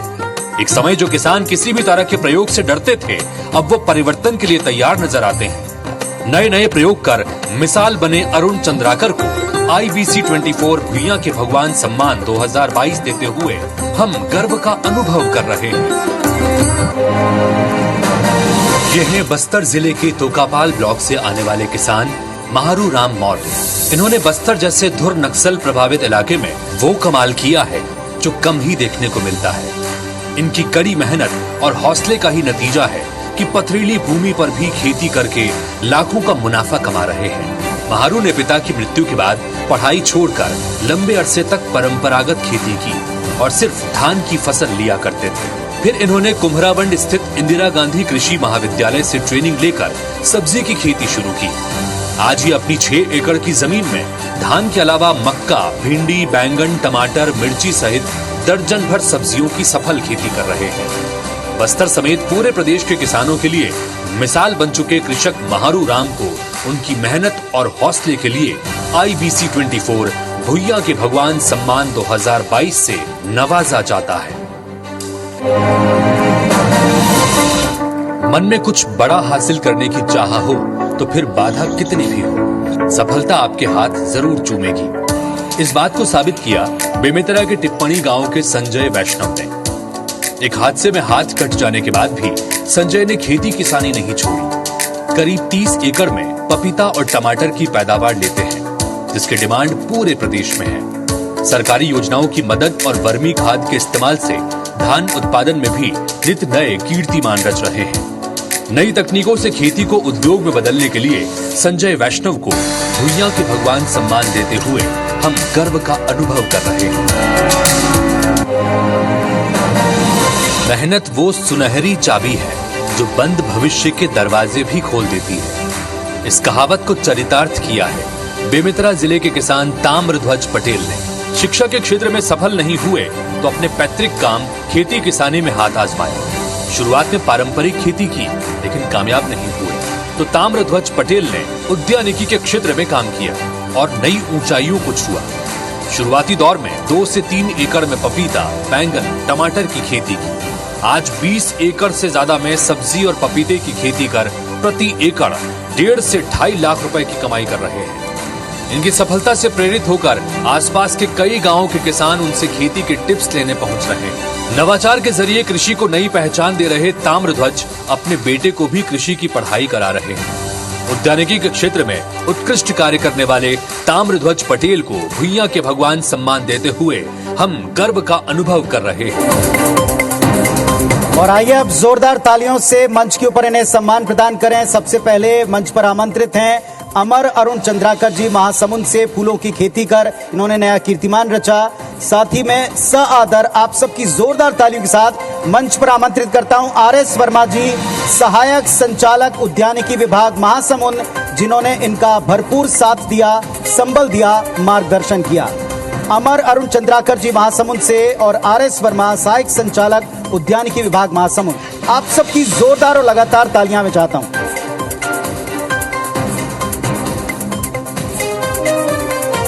सुगंधित, हंसते मुस्कुराते प्यारे पुष्प फूलों की खेती कर एक नई राह दिखाई है आसपास के तमाम किसानों को। जोरदार तालियां हो जाएं। अमर अरुण चंद्राकर जी के लिए और वर्मा साहब के लिए।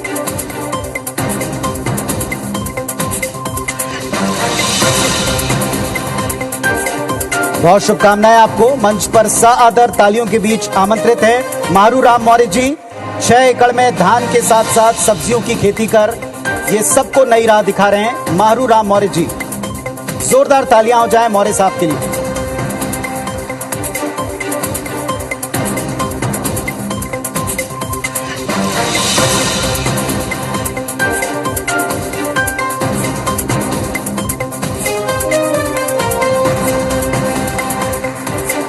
परंपरागत धान के साथ सब्जियां और पोषक तत्वों से युक्त सब्जियां, उनके उत्पादन में ये कीर्तिमान रच रहे हैं मारू राम मौर्य साहब। शुभकामनाएं आपको। मंच पर आमंत्रित हैं ग्राम टिप्पणी बेमेतरा से संजय वैष्णव जी। आप सबकी जोरदार तालियां संजय वैष्णव जी के लिए। छत्तीसगढ़ की पहचान, शान, धान, इसकी खेती में नया कीर्तिमान अपने साथ से रच रहे हैं संजय वैष्णव जी। जोरदार तालियां संजय जी के लिए, उनके साहस के लिए, उनके प्रयासों के लिए।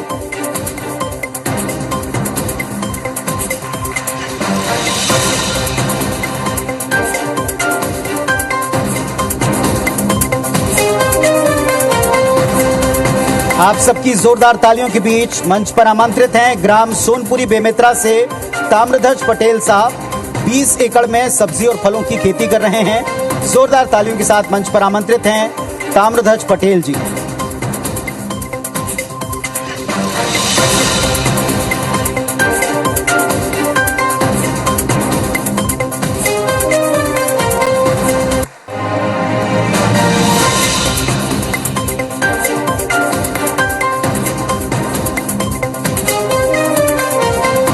शुभकामनाएं ताम्रध्वज जी आपको।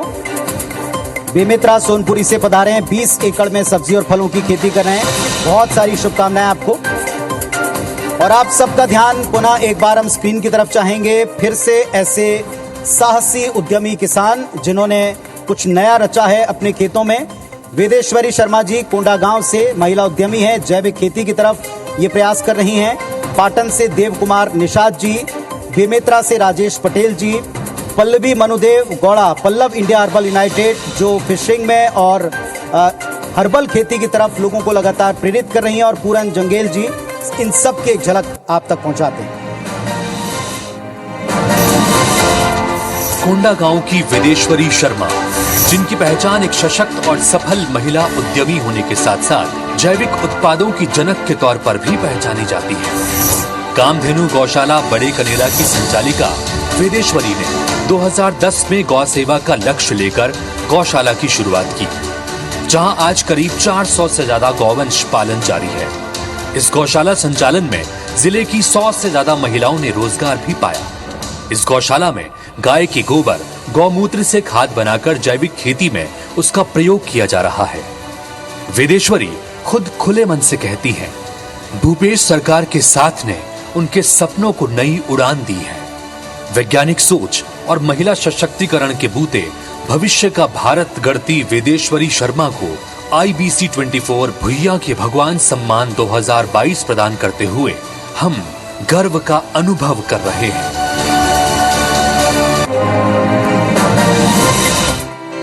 अपनी विरासत को वैज्ञानिक सोच से कैसे आगे बढ़ाया जा सकता है, ये देखना हो तो मिलिए पाटन के देव कुमार निषाद से। आज जब ग्रामीण युवा शहरों की चकाचौंध से प्रभावित होकर नौकरी की तलाश में गांव छोड़कर शहरों की तरफ अंधी दौड़ लगा रहे हैं, तब पारंपरिक खेती में आधुनिक तकनीक के प्रयोग से देव पाटन में एक सफल किसान बनकर सबको प्रेरणा दे रहे हैं। अपनी कड़ी मेहनत और लगन के बलबूते देव आज पूरे साल सब्जियां और फसल लेते हैं। 45 एकड़ खेत में खरीफ और रबी की उन्नत खेती करके देव 100 से अधिक परिवारों को रोजगार भी दे रहे हैं। कृषि क्षेत्र में मिसाल बन चुके देव कुमार निषाद को IBC 24 भुइयां के भगवान 2022 सम्मान से नवाजा जाता है। यह है राजेश पटेल, नई और युवा पीढ़ी के लिए प्रेरणा। राजेश पटेल ने उच्च शिक्षा लेने के बाद नौकरी के पीछे भागने की जगह खेती को ही अपने जीवन यापन का जरिया बनाने का फैसला किया। कृषि विभाग के मार्गदर्शन में राजेश पटेल न केवल खुद कम लागत में बेहतर पैदावार ले रहे हैं, बल्कि इलाके के दूसरे किसानों की भी मदद कर रहे हैं। सरकारी योजनाओं का लाभ लेकर राजेश आज स्प्रिंकलर और सोलर पैनल के जरिए उन्नत खेती कर रहे हैं। पहले राजेश अधिकतम 15 क्विंटल धान का उत्पादन करते थे। आज विभागीय मदद से 24 से 25 क्विंटल धान की पैदावार ले रहे हैं। नई पीढ़ी के लिए प्रेरणा स्रोत युवा किसान राजेश पटेल को भुइयां के भगवान सम्मान से नवाजा जाता है। पल्लव इंडिया हर्बल यूनिट की डायरेक्टर पल्लवी मनुदेव गौड़ा विगत कई सालों से ऑर्गेनिक फार्मिंग की दिशा में काम कर रही हैं, जिनका एक ही लक्ष्य है प्रदेश में हर्बल उत्पादन को बढ़ावा देना, लोगों तक ज्यादा से ज्यादा हर्बल प्रोडक्ट पहुंचे। इसके लिए 2019 में हर्बल कंपनी लॉन्च की। पल्लवी की अगुवाई में पल्लव इंडिया हर्बल यूनिट काली मिर्च, हल्दी, एलोवेरा, पपीता की खेती कर रही है। इसका विस्तार अब वो कर्नाटक में भी करने जा रही हैं। हर्बल प्रोडक्ट्स के क्षेत्र में छत्तीसगढ़ की हरफन मौला खिलाड़ी बनी पल्लवी मनुदेव गौड़ा को भुइयां के भगवान सम्मान से नवाजा जाता है। यह है बेमेतरा जिले के ग्राम मोहतरा के किसान पूरन जंगेल, जिन्होंने अपनी लगन और परिश्रम से खेती को लाभ का धंधा बनाया। एक तरफ जब लोग खेती किसानी छोड़कर शहरों का रुख कर रहे हैं, तब पूरन ने अपनी पैतृक विरासत खेती किसानी को ही आगे बढ़ाने का फैसला किया। शुरुआती दौर में कुछ एकड़ में सब्जी और धान की फसल लेने वाले पूरन अब कृषि विभाग की मदद से 24 से 25 क्विंटल प्रति एकड़ धान की पैदावार ले रहे हैं। पूरन पटेल की गिनती आज प्रदेश के समृद्ध किसानों में होती है। धान की खेती के लिए दूसरे किसानों को प्रेरित करने के लिए पूरन जंगेल को भुइयां के भगवान सम्मान प्रदान किया जाता है। जोरदार तालियों के साथ मंच के ऊपर अब इन्हें सम्मानित करने का क्रम शुरू करते हैं। सबसे पहले मंच पर आमंत्रित हैं कोंडागांव से महिला उद्यमी जैविक खेती को बढ़ावा देने वाली वेदेश्वरी शर्मा जी। जोरदार तालियों के साथ मंच पर स्वागत कीजिए वेदेश्वरी शर्मा जी का। जोरदार तालियां हो जाएं आप सबकी। सुदूर अंचल में साहस के साथ जैविक खेती को आगे बढ़ाने का कार्य कर रही हैं वेदेश्वरी शर्मा जी।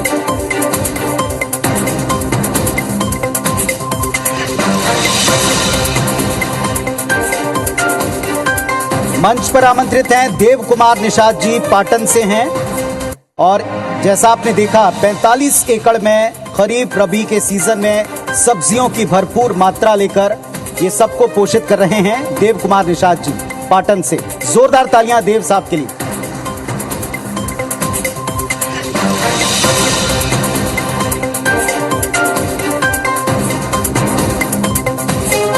सादर मंच पर आमंत्रित हैं बेमेतरा से राजेश पटेल जी। जोरदार तालियां हो जाएं राजेश पटेल जी के लिए। परंपरागत धान की खेती में प्रयोग और मेहनत के मिश्रण से सफलता का एक नया मुकाम इन्होंने प्राप्त किया है। राजेश पटेल जी बेमेतरा से।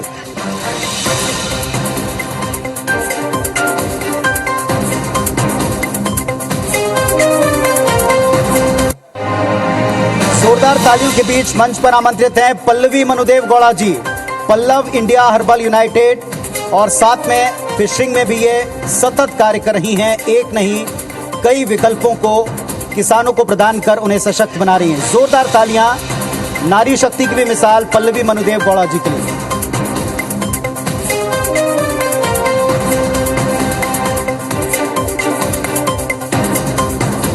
मंच पर आमंत्रित हैं पूरन जंगेल जी, ग्राम मोहतरा बेमेतरा से।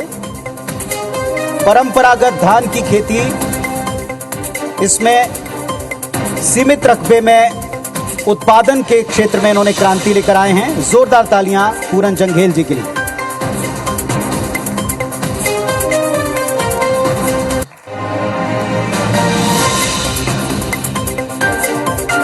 बहुत शुभकामनाएं आप सभी को जो इस मंच पर सम्मानित हुए हैं, और ये बताते हुए भी हमें बड़ा हर्ष है कि न केवल भुइयां के भगवान सम्मान के इस मंच पर हमने कृषकों का सम्मान किया, संकल्प लिया, बल्कि उन संस्थाओं को और कृषि वैज्ञानिकों को भी हम प्रतिवर्ष सम्मान देते हैं जो इन किसानों को नई राह दिखाते हैं। ऐसी ही एक संस्था है छत्तीसगढ़ बायोटेक्नोलॉजी प्रमोशन सोसाइटी, जो जैविक खेती को बढ़ावा दे रही है।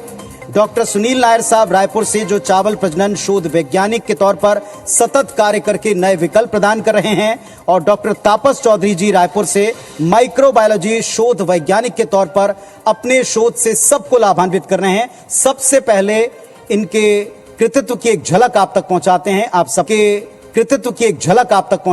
आप सबका ध्यान चाहेंगे स्क्रीन की तरफ।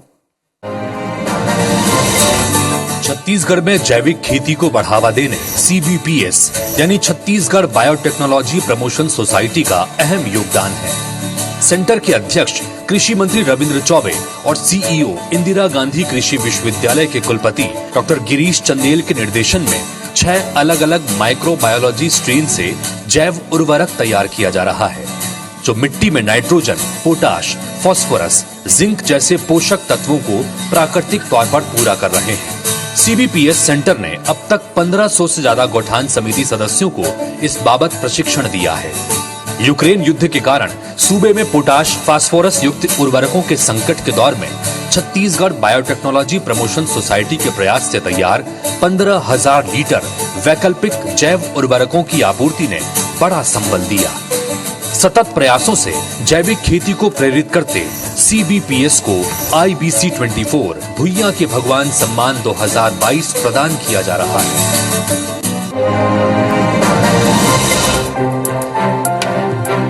इंदिरा गांधी कृषि विश्वविद्यालय के department of genetics and plant breeding विभाग में senior scientist doctor Sunil Nair बचपन से ही पढ़ाई लिखाई में अव्वल।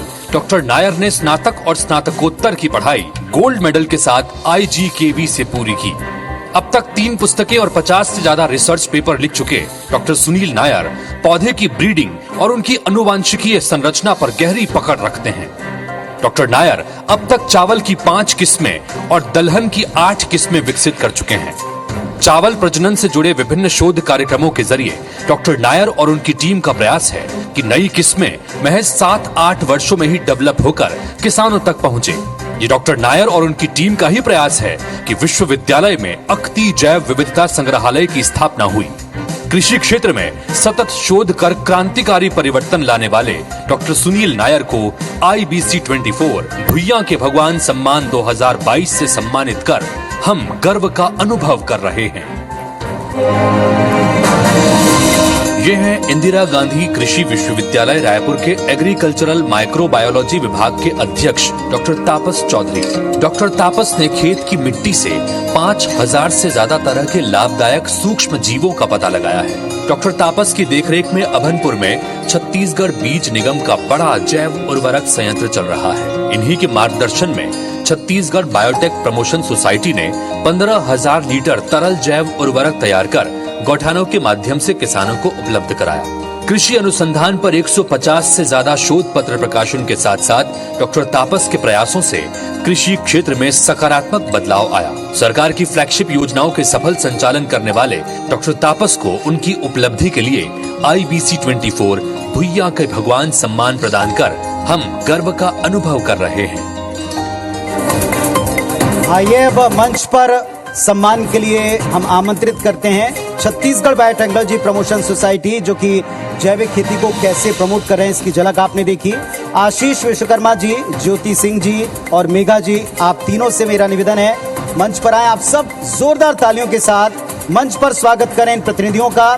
छत्तीसगढ़ बायोटेक्नोलॉजी प्रमोशन सोसाइटी जैविक खेती की क्रांति को बढ़ावा देने ये संस्था अपना अमूल्य योगदान प्रदान कर रही है। आप सबकी जोरदार तालियां।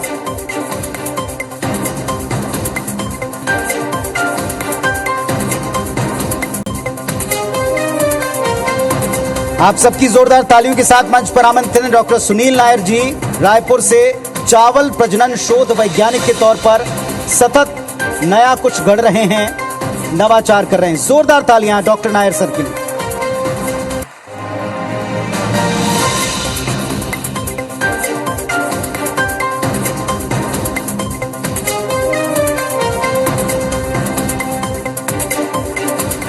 सादर मंच पर आमंत्रित हैं डॉक्टर तापस चौधरी जी, रायपुर से माइक्रोबायोलॉजी शोध वैज्ञानिक हैं, जिनकी लैब की झलक हमने आप तक पहुंचाई। ये सतत नए प्रयासों को बढ़ावा देते हैं, साहसी किसानों को नई दिशा दिखाते हैं वैज्ञानिक के तौर पर सतत शोध कर रहे हैं और कई शासकीय योजनाओं में अमूल्य योगदान दे रहे हैं। जोरदार तालियां दोनों कृषि वैज्ञानिक और संस्था के लिए। IBC24 भुइयां के भगवान 2022 के इस मंच को आप तक पहुंचाने में हमारे हाथों को सशक्त करने की भूमिका जिन साथियों ने निभाई है, अब उनके भी सम्मान की बारी है। उन्हें भी हम सआदर मंच पर इस सम्मानीय मंच और आदरणीय कृषि मंत्री के द्वारा एक छोटा सा स्मृति और एक स्नेह चिन्ह प्रदान करना चाहते हैं। मछली पालन विभाग छत्तीसगढ़ से श्री मनोज कुमार पैकरा जी, उप संचालक, मैं उन्हें सादर मंच पर आमंत्रित करता हूं, जिनको अभी हमने सुना भी, उनके विचारों को सुना, उनके कामों को जाना, विभाग के कामों को जाना। जोरदार तालियां हो जाएं श्री मनोज कुमार पैकरा जी, उप संचालक, मछली पालन विभाग छत्तीसगढ़।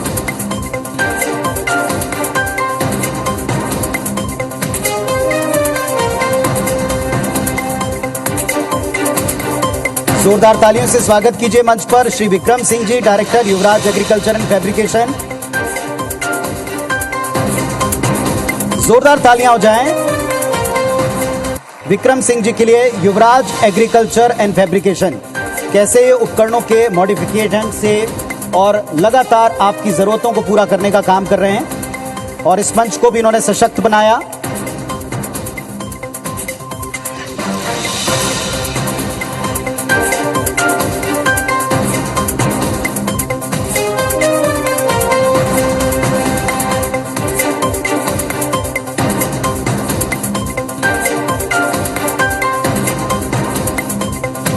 जोरदार तालियों के साथ मंच पर आमंत्रित हैं श्री विनोद गुप्ता जी, डायरेक्टर सुहाने एग्रो, जो ये सोच रखते हैं कि जितना कम से कम आवश्यकता के अनुरूप आप उर्वरकों का उपयोग करेंगे उतना बेहतर है। इस सोच को भी सलाम और इस मंच को भी सशक्त इन्होंने किया है। मंच पर आमंत्रित हैं श्री IK गोयल जी, चेयरमैन छत्तीसगढ़ राज्य ग्रामीण बैंक। आप सबकी जोरदार तालियां मैं चाहता हूं गोयल सर के लिए।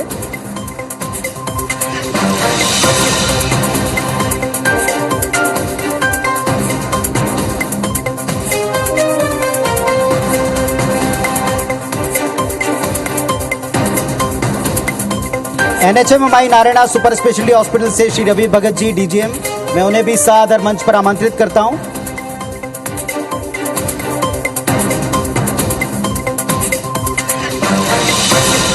सेहत का ख्याल रखने वाली संस्था जो सतत आप सबको स्वास्थ्य सेवाएं प्रदान करती है, नीरज शाह साहब, उप संचालक उद्यानिकी विभाग छत्तीसगढ़, नीरज साहा जी को भी मैं सआदर मंच पर आमंत्रित करता हूं। सर आइए।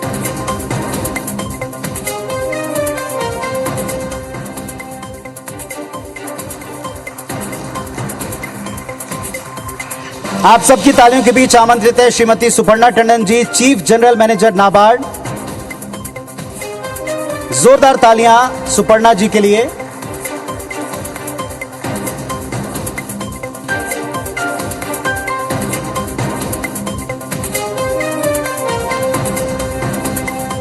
मंच पर आमंत्रित हैं श्री गिरीश चंदेल सर, कुलपति इंदिरा गांधी कृषि विश्वविद्यालय,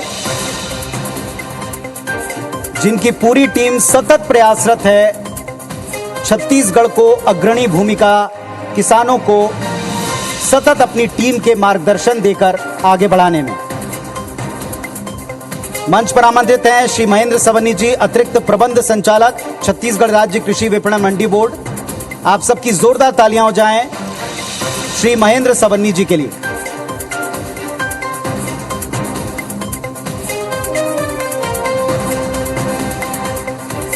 हमारे तमाम साथियों के लिए आप एक बार जोरदार तालियां बजाएं।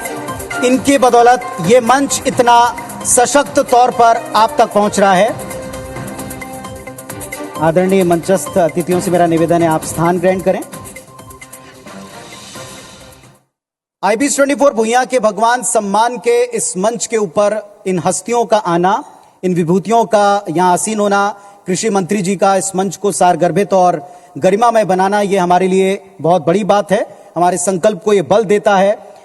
महंत राम सुंदर दास जी, अध्यक्ष गौ सेवा आयोग छत्तीसगढ़, हमारे बीच मंच पर हैं। उनको हमने पैनल में सुना, लेकिन संक्षेप में हम जानना चाहेंगे ये जो भुइयां के भगवान सम्मान IBC24 परिवार का प्रयास है, इस पर आप क्या सोच रखते हैं? इस आयोजन को लेकर आप हमें मार्गदर्शन प्रदान करें, कृपया यहां आए। जोरदार तालियों के साथ मैं मंच पर उनको आमंत्रित करता हूं।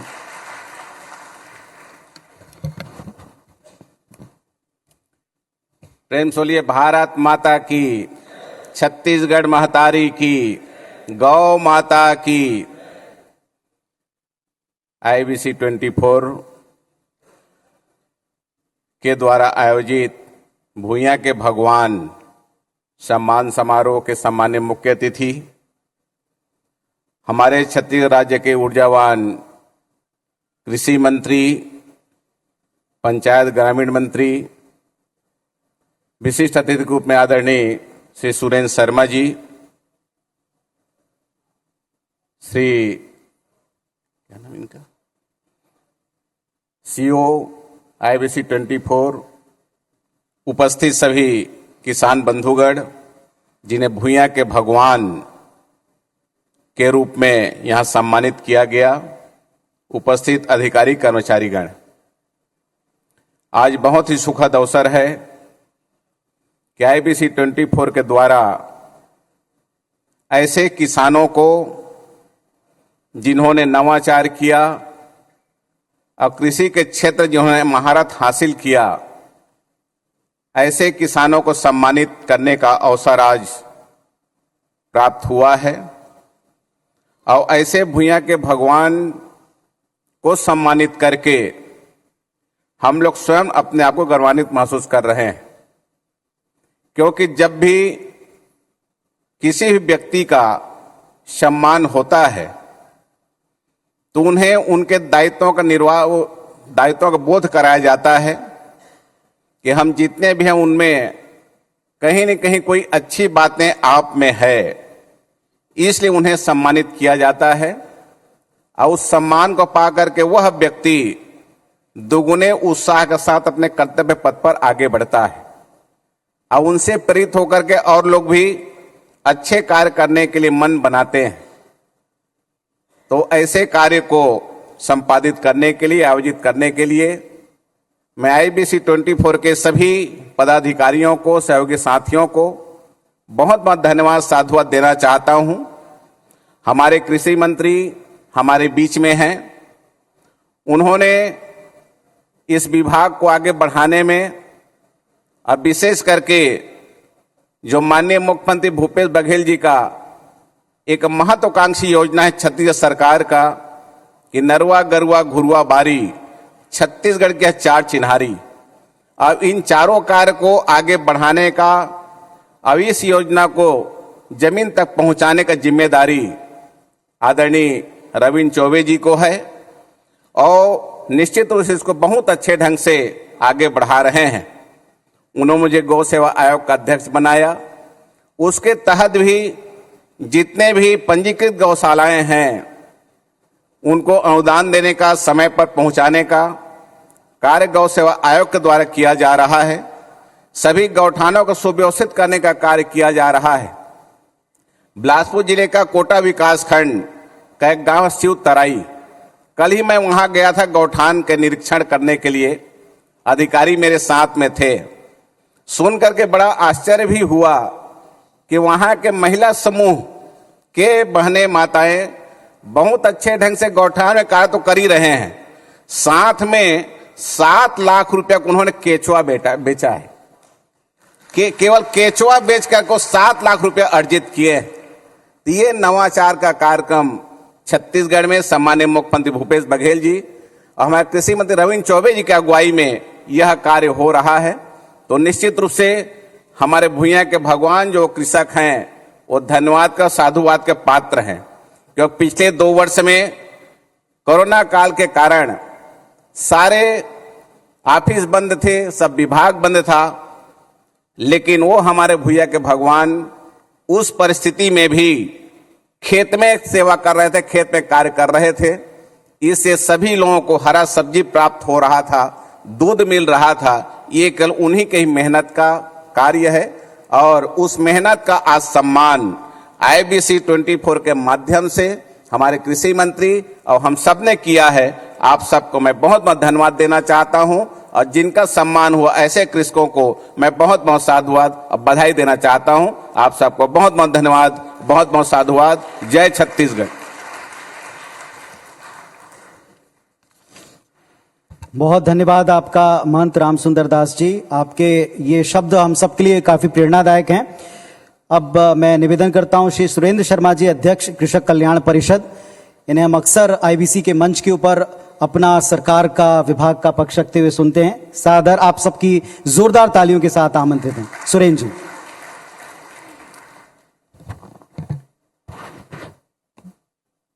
आईबीसी 24 के द्वारा आयोजित भुइयां के भगवान कार्यक्रम में हम सबके बीच में छत्तीसगढ़ के कृषि मंत्री, जल संसाधन मंत्री, पंचायत मंत्री और उससे भी बढ़ करके छत्तीसगढ़ के किसानों के साहस को लगातार वृद्धि करने वाले परम आदरणीय रविंद्र चौबे जी, हम सबके परम श्रद्धेय दुधाधारी मठ के महंत आदरणीय राम सुंदर दास जी महाराज, आईबीसी के सीईओ साहब, आईबीसी परिवार के सभी पदाधिकारीगण, उद्घोषकगण, दूर दराज से आए हुए हमारे सभी किसान भाइयों और कृषि से संबंधित वैज्ञानिक और कृषि विभाग के तमाम अधिकारीगण जिनका आज यहाँ सम्मान हुआ है, ऐसे सभी सम्मानित बंधुओं। अभी आईबीसी के प्रमुख ने अपने उद्घाटन भाषण में कहा कि छत्तीसगढ़ धान का कटोरा हमेशा से रहा है। इसमें कोई संदेह नहीं, मगर दुर्भाग्य से छत्तीसगढ़ के धान का उत्पादन करने वाले किसानों के हाथ में हमेशा कटोरा रहा है। पिछले 4 सालों में इस सरकार ने, जिस सरकार के मुखिया आदरणीय भूपेश बघेल हैं, जो स्वयं किसान के पुत्र हैं, इस सरकार में कृषि मंत्री रविंद्र चौबे हैं, जो स्वयं किसान के पुत्र हैं, हमारे छत्तीसगढ़ के आबादी का एक बहुत बड़ा हिस्सा, लगभग हम तो 75% कहते हैं, मगर उससे जुड़े हुए लोग लगभग 96% लोग हैं। इनकी आमदनी में बढ़े बिना, इनका विकास हुए बिना छत्तीसगढ़ का विकास संभव नहीं है। इस बात को रेखांकित करके, इस बात को ध्यान में रखते हुए इस सरकार ने योजनाएं बनाई और ये बात हमको कहते हुए गर्व का अनुभव होता है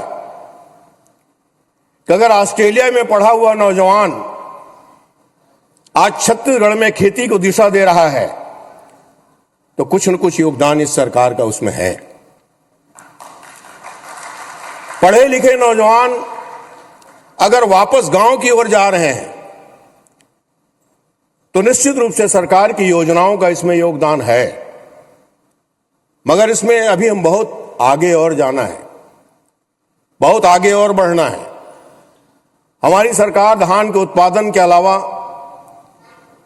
आपके कृषि उत्पादन में, चाहे आप दलहन की खेती करें, तिलहन की खेती करें, मिलेट की खेती करें, हार्टिकल्चर के क्षेत्र में आप जाएं, वनौषधि उत्पादन के क्षेत्र में जाएं, तमाम चीजों को प्रोत्साहित करना चाहती है, इसलिए कि तमाम जो हमारी धरती है, यहाँ की उर्वरा धरती है, मेहनतकश लोग हैं, सभी तरह का वातावरण है छत्तीसगढ़ में, भले लोग हैं, और इन सारे चीजों के उत्थान से ही यहाँ का व्यापार भी उन्नतशील होता है, यहाँ का उद्योग भी उन्नतशील होता है। जब उपभोक्ता की जेब में पैसे होते हैं, वो पैसा उपभोक्ता जब बाजार में लाता है तो बाजार में रौनक होती है। तो भुइयां के भगवान शब्द का बहुत सही चयन किया है आईबीसी ने। यही भगवान है जो दाता है, यही भगवान है जो देता है। देवता का तात्पर्य क्या होता है? जो देता है वो देवता है। हम गुरु को देवता कहते हैं, नदी को देवता कहते हैं, पेड़ को देवता कहते हैं, पर्वत को देवता कहते हैं, माता पिता को देवता कहते हैं, गुरु को देवता कहते हैं। क्यों? ये देते हैं, हमारे छत्तीसगढ़ के किसान देते हैं।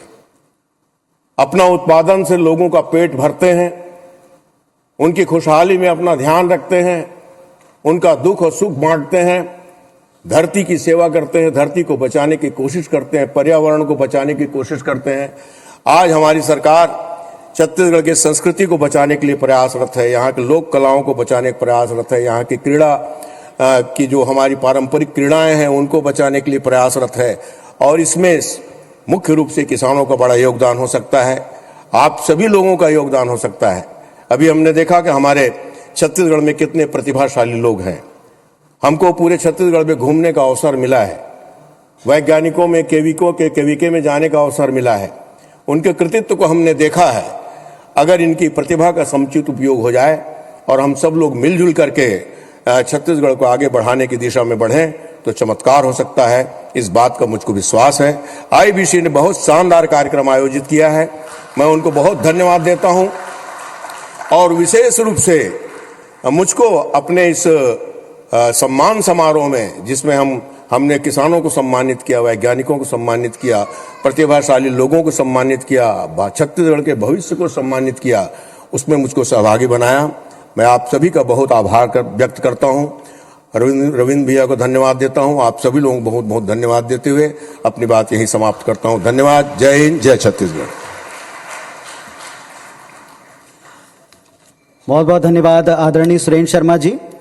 अब हम सब सुनना चाहते हैं माननीय कृषि मंत्री छत्तीसगढ़ शासन रविंद्र चौबे जी को। आपसे अनुरोध है, आप वहां से भी आप बोल सकते जी, जहां से आप चाहें। जोरदार तालियों के साथ माननीय कृषि मंत्री छत्तीसगढ़ शासन श्री रविंद्र चौबे जी।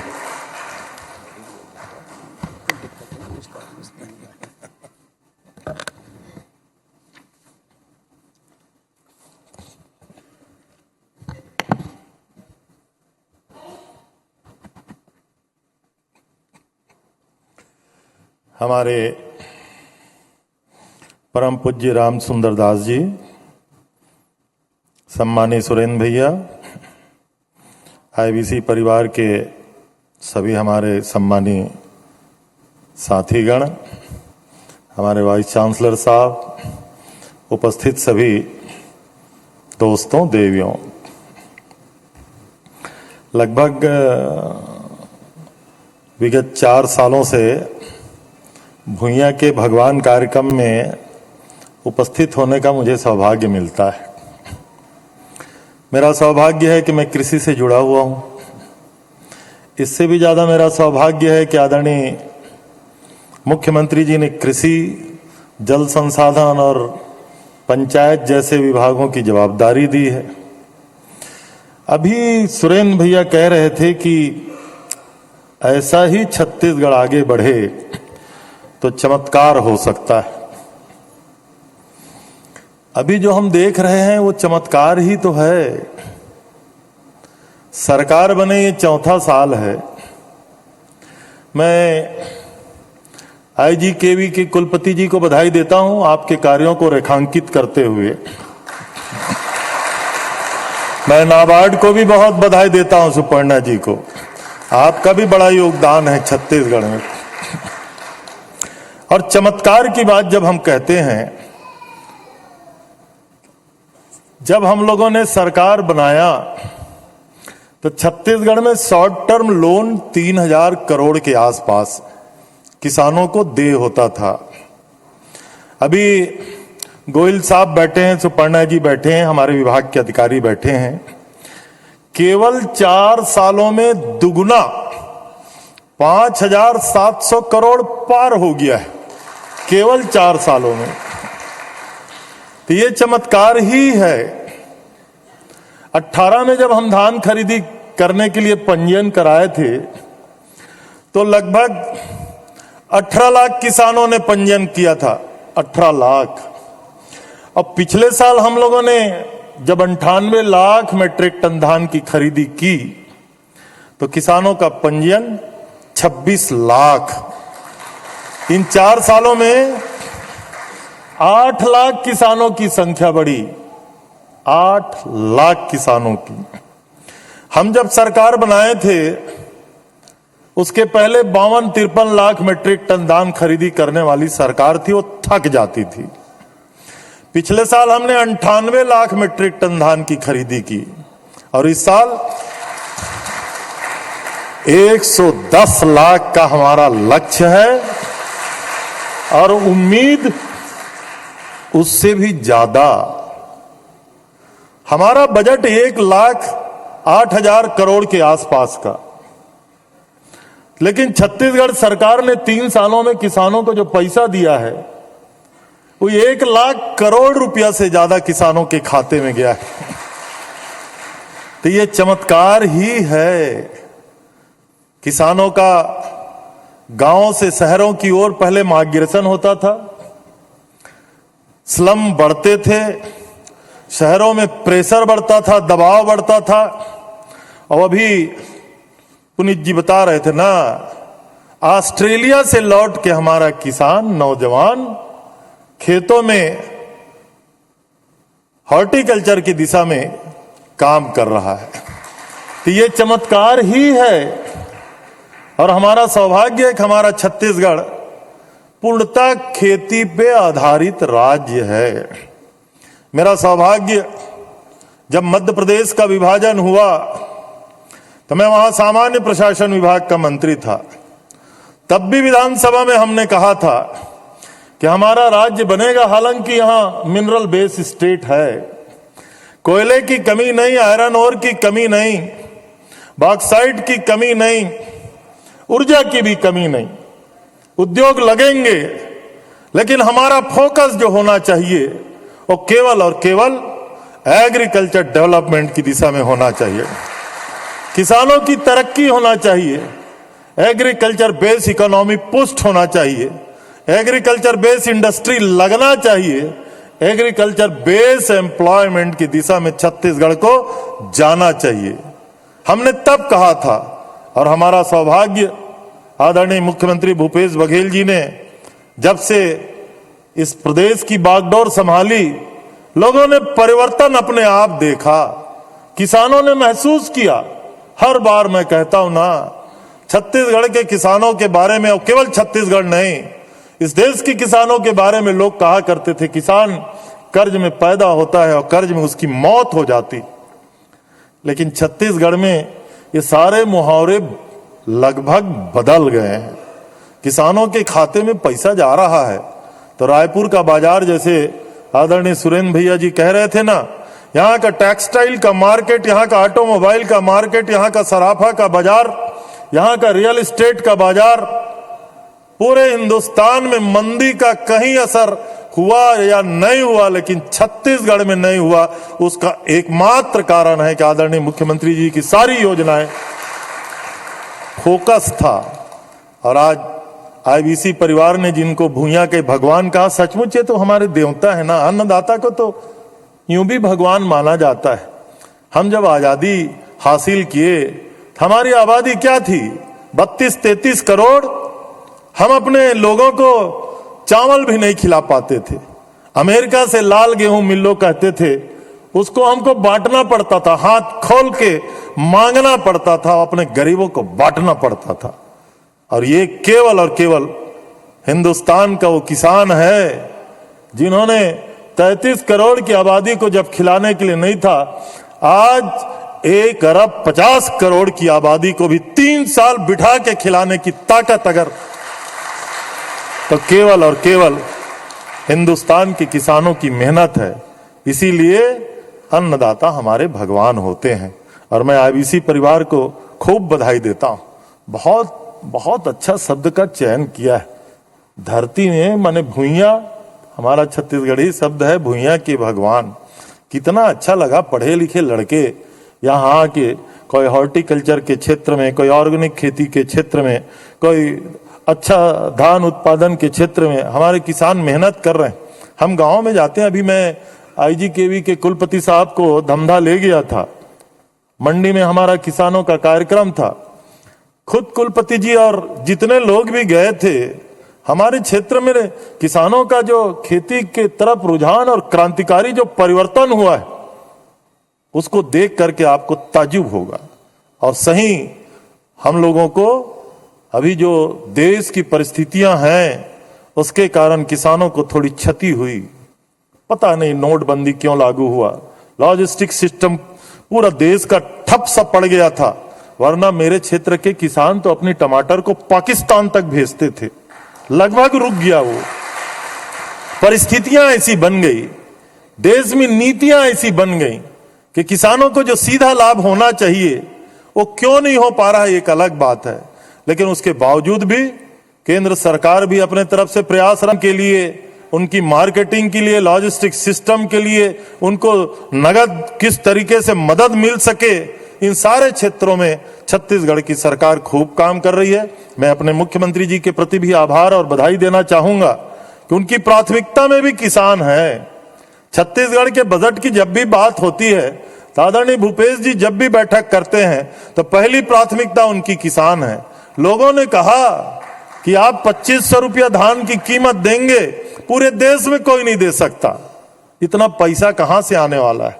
लेकिन सौभाग्य देखिए, इस साल छत्तीसगढ़ के किसानों को 2640 रुपया प्रति क्विंटल धान की कीमत मिलने वाला है। हमारी सारी परिस्थितियां हैं। पिछले साल हमें बारदाने नहीं मिले, हमने किसानों के पुराने बारदाने से खरीदी की, लेकिन हमने कहा कि हमारा किसान आएगा तो उसका धान लौटाया नहीं जाएगा। छत्तीसगढ़ में हमने सोसाइटियों का विस्तार किया, हमारा किसान सवेरे आएगा तो शाम तक उसको धान का कांटा हो जाना चाहिए और दूसरे दिन उसके खाते में पैसा आ जाना चाहिए। अभी भी हम लोग इस दिशा में थोड़ा और आगे बढ़ रहे हैं। 12 MOU हमारा एथेनॉल के लिए छत्तीसगढ़ सरकार के द्वारा इंडस्ट्रियलिस्टों से, कैपिटलिस्टों से हमारा हुआ है। हम लगातार केंद्र सरकार से मांग कर रहे हैं कि हमारा धान उत्पादक राज्य है, हम अभी अपने किसानों का 15 क्विंटल धान खरीद करते हैं, उसमें इस साल 1 करोड़ 10 लाख मैट्रिक टन हम धान की खरीदी करेंगे। लगभग 38 से 40 लाख मैट्रिक टन धान हमारे किसानों के पास रह जाता है। हमारी कोशिश है कि छत्तीसगढ़ के जिन धान उत्पादक जिले हैं जहां हाई प्रोडक्शन होता है हमारे धान का, उन जिलों में हम बायोफ्यूल का, एथेनॉल का प्लांट लगाएं। और लगातार पाइपलाइन में 24 हमारे MOU है, जिसमें 12 हमने कर दिया है। हम तो दिल्ली से केवल अनुमति मांगते हैं। जमीन हमारी, पसीना हमारा, मेहनत हमारे किसानों का, पानी हमारा, धरती हमारा, प्रोडक्शन हमारा। हमने केंद्र सरकार से कहा है केवल और केवल आप हमें अनुमति दे दीजिए, और ये अनुमति आज नहीं तो कल मिलेगा। और छत्तीसगढ़ के किसानों की खुशहाली की दिशा में मैं ऐसा समझता हूं कि आने वाले समय में ये सबसे बड़ा कदम होने वाला है। आज मुझे बहुत अच्छा लगा, अभी सुरेंद्र भैया से चर्चा हम लोग कर रहे थे, केवल धान नहीं, हॉर्टिकल्चर के भी क्षेत्र में मेरा हॉर्टिकल्चर डिपार्टमेंट के हमारे साथियों को मैं बधाई दूंगा। खूब विकसित हो रहा है छत्तीसगढ़। यहाँ केला, पपीता, टमाटर, मिर्ची, वेजिटेबल की खेती, और हम कभी कभी तो मैं कहता हूं कि सारे हिंदुस्तान को पपीता केला भी हमारा छत्तीसगढ़ खिला रहा है। इतना उत्पादन छत्तीसगढ़ में, इतना मेहनत करने वाले किसान हमारे छत्तीसगढ़ में। और आज हमारे नौजवान किसानों को आपने प्रशंसित किया, सम्मानित किया, मैं उनको भी बधाई देता हूं और उससे भी ज्यादा आपके प्रति आभार व्यक्त करता हूं, आपको बधाई देता हूं। इससे हौसला अफजाई होता है। किसान देखते हैं, आज मैं अपनी बात यहां कह रहा हूं, सारा प्रदेश, सारा हिंदुस्तान आपको सुन रहा है और देख रहा है। उनको मालूम है कि छत्तीसगढ़ में एग्रीकल्चर के सेक्टर में कितनी क्रांतिकारी परिवर्तन हो रहा है।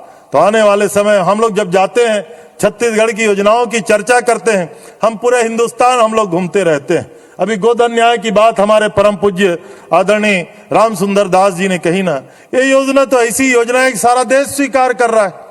आदरणीय योगी जी ने कहा कि उत्तर प्रदेश में लागू करेंगे, शिवराज जी ने कहा कि मध्य प्रदेश में लागू करेंगे।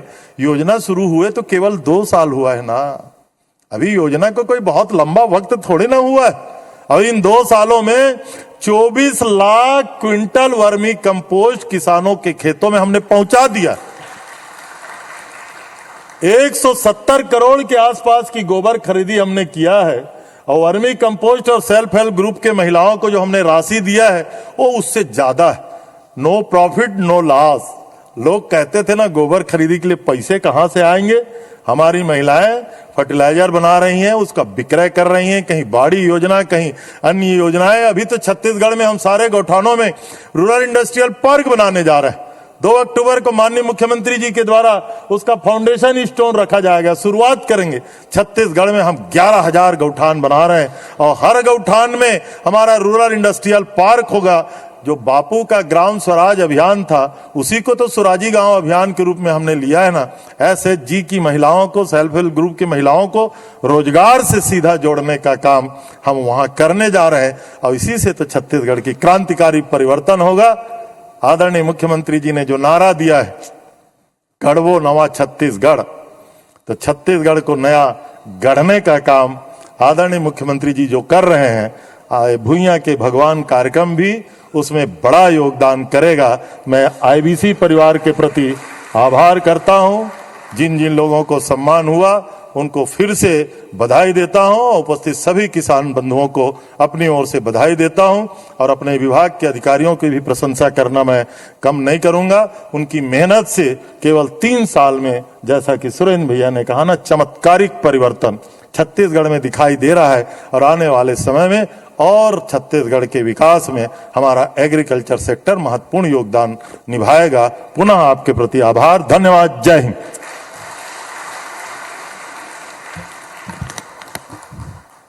आपका कहा एक एक शब्द हमारे लिए प्रेरणा भी है और नई ऊर्जा भी है। जो हमारी सोच थी सार्थक है क्योंकि आप मंच पर हैं, सार्थक है क्योंकि यहाँ इतने सारे कृषक बंधु हैं, ये सार्थक है क्योंकि हजारों लाखों दर्शक इस वक्त लाइव इस कार्यक्रम को देख सुन रहे हैं, जैसा आदरणीय कृषि मंत्री जी भी कह रहे थे। और वो भी ये मानते हैं कि छत्तीसगढ़ में हो रहे इस क्रांति, जो भले ही आपको थोड़ी छोटी लग सकती है, लेकिन आने वाले वक्त की मांग की पूर्ति यहां से होगी, ये उम्मीद हम इस मंच से करते हैं। जोरदार तालियां इस सारगर्भित मंच के लिए, आप सबके लिए, छत्तीसगढ़ के कृषकों के लिए, भुइयां के भगवान के लिए। आप सबके प्रति हृदय से आभार प्रकट हम करना चाहते हैं, बार बार प्रकट करना चाहते हैं। शब्दों में पिरोकर इसे प्रकट करने के लिए हमारी टीम की तरफ से मैं Shri Sanjay Sharma ji, input editor IBC24, उनसे निवेदन करता हूं वे मंच पर आए।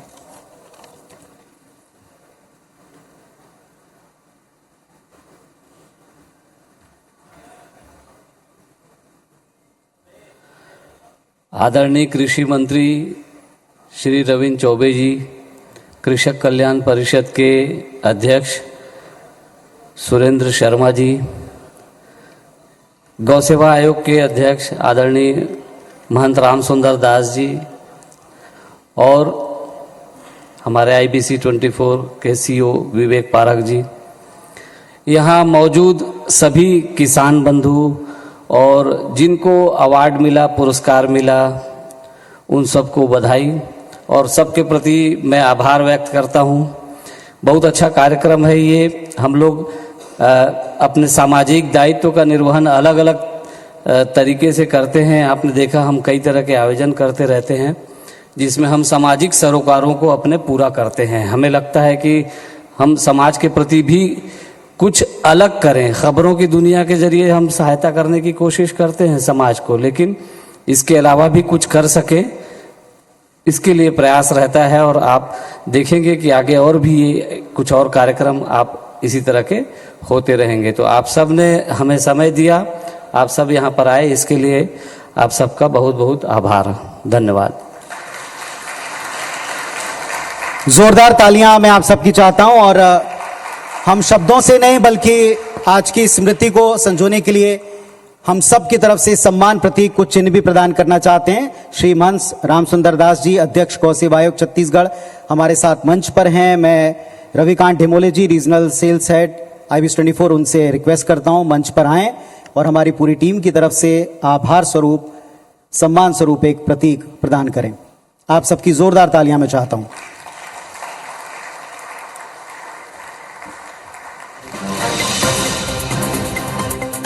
Sanjay Sharma ji, input editor IBC24 से मैं रिक्वेस्ट करता हूं। श्री सुरेंद्र शर्मा जी, अध्यक्ष कृषक कल्याण परिषद, हमारे साथ मंच पर हैं। नई ऊर्जा उन्होंने प्रदान करी है इस मंच को, ससम्मान हम उनका आभार प्रकट करते हैं। मैं निवेदन करता हूं Shri Vivek park sir, CEO IBC24, माननीय कृषि मंत्री रविंद्र चौबे जी, जिनकी उपस्थिति, जिनके शब्दों से हमें इतनी ऊर्जा, इतना उत्साह मिला है, बहुत बहुत आभार। आप सभी का बहुत बहुत धन्यवाद, आप सभी का कि आप सबने इतना समय हमें दिया। बहुत बहुत हृदय से आप सबके प्रति हम कृतज्ञता व्यक्त करते हैं। और चूंकि जैसा हमने आपको बताया कि यहाँ पीछे कुछ स्टॉल्स हमने लगा रखे हैं, मैं माननीय कृषि मंत्री जी को अपने साथ आमंत्रित करता हूँ कि आप आएँ हमारे साथ और स्टॉल का निरीक्षण जो हम करना चाहते हैं। कृषक भाइयों से भी निवेदन है कि आप सब भी हमारे साथ आएँ। आइए।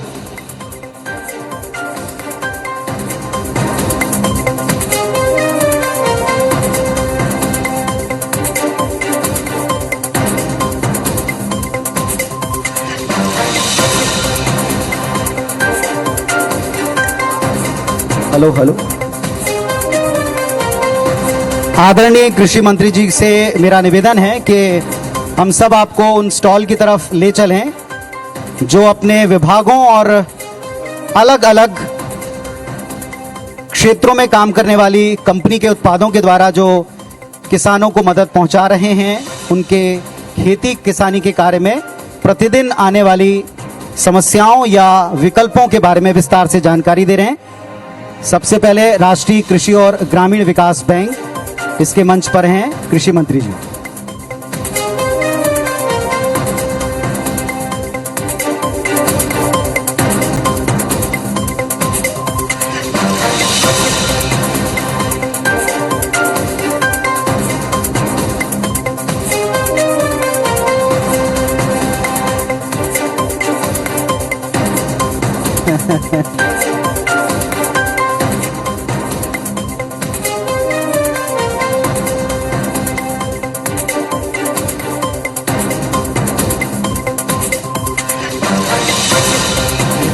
दुगना मायने है ना, ये तो मायने है। बहुत बड़ा काम है ये।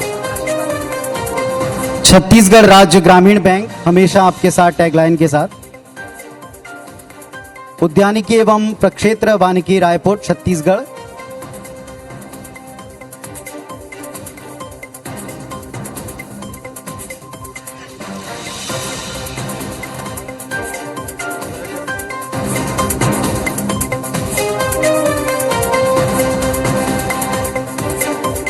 युवराज एग्रीकल्चर जो अपने उपकरणों से किसानों की मदद करते हैं।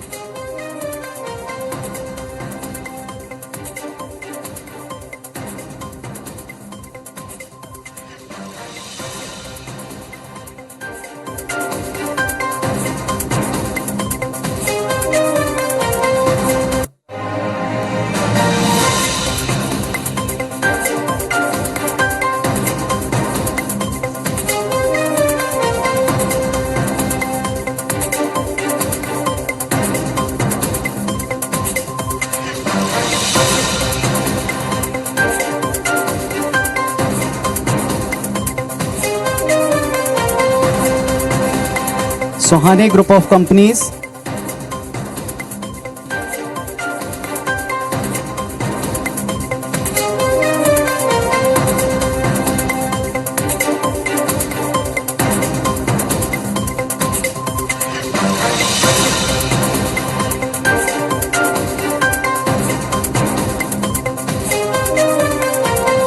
सर एक और स्टॉल है NHMMI Narayana super speciality hospital, सबकी सेहत का ख्याल रखने वाली टीम और स्टॉल।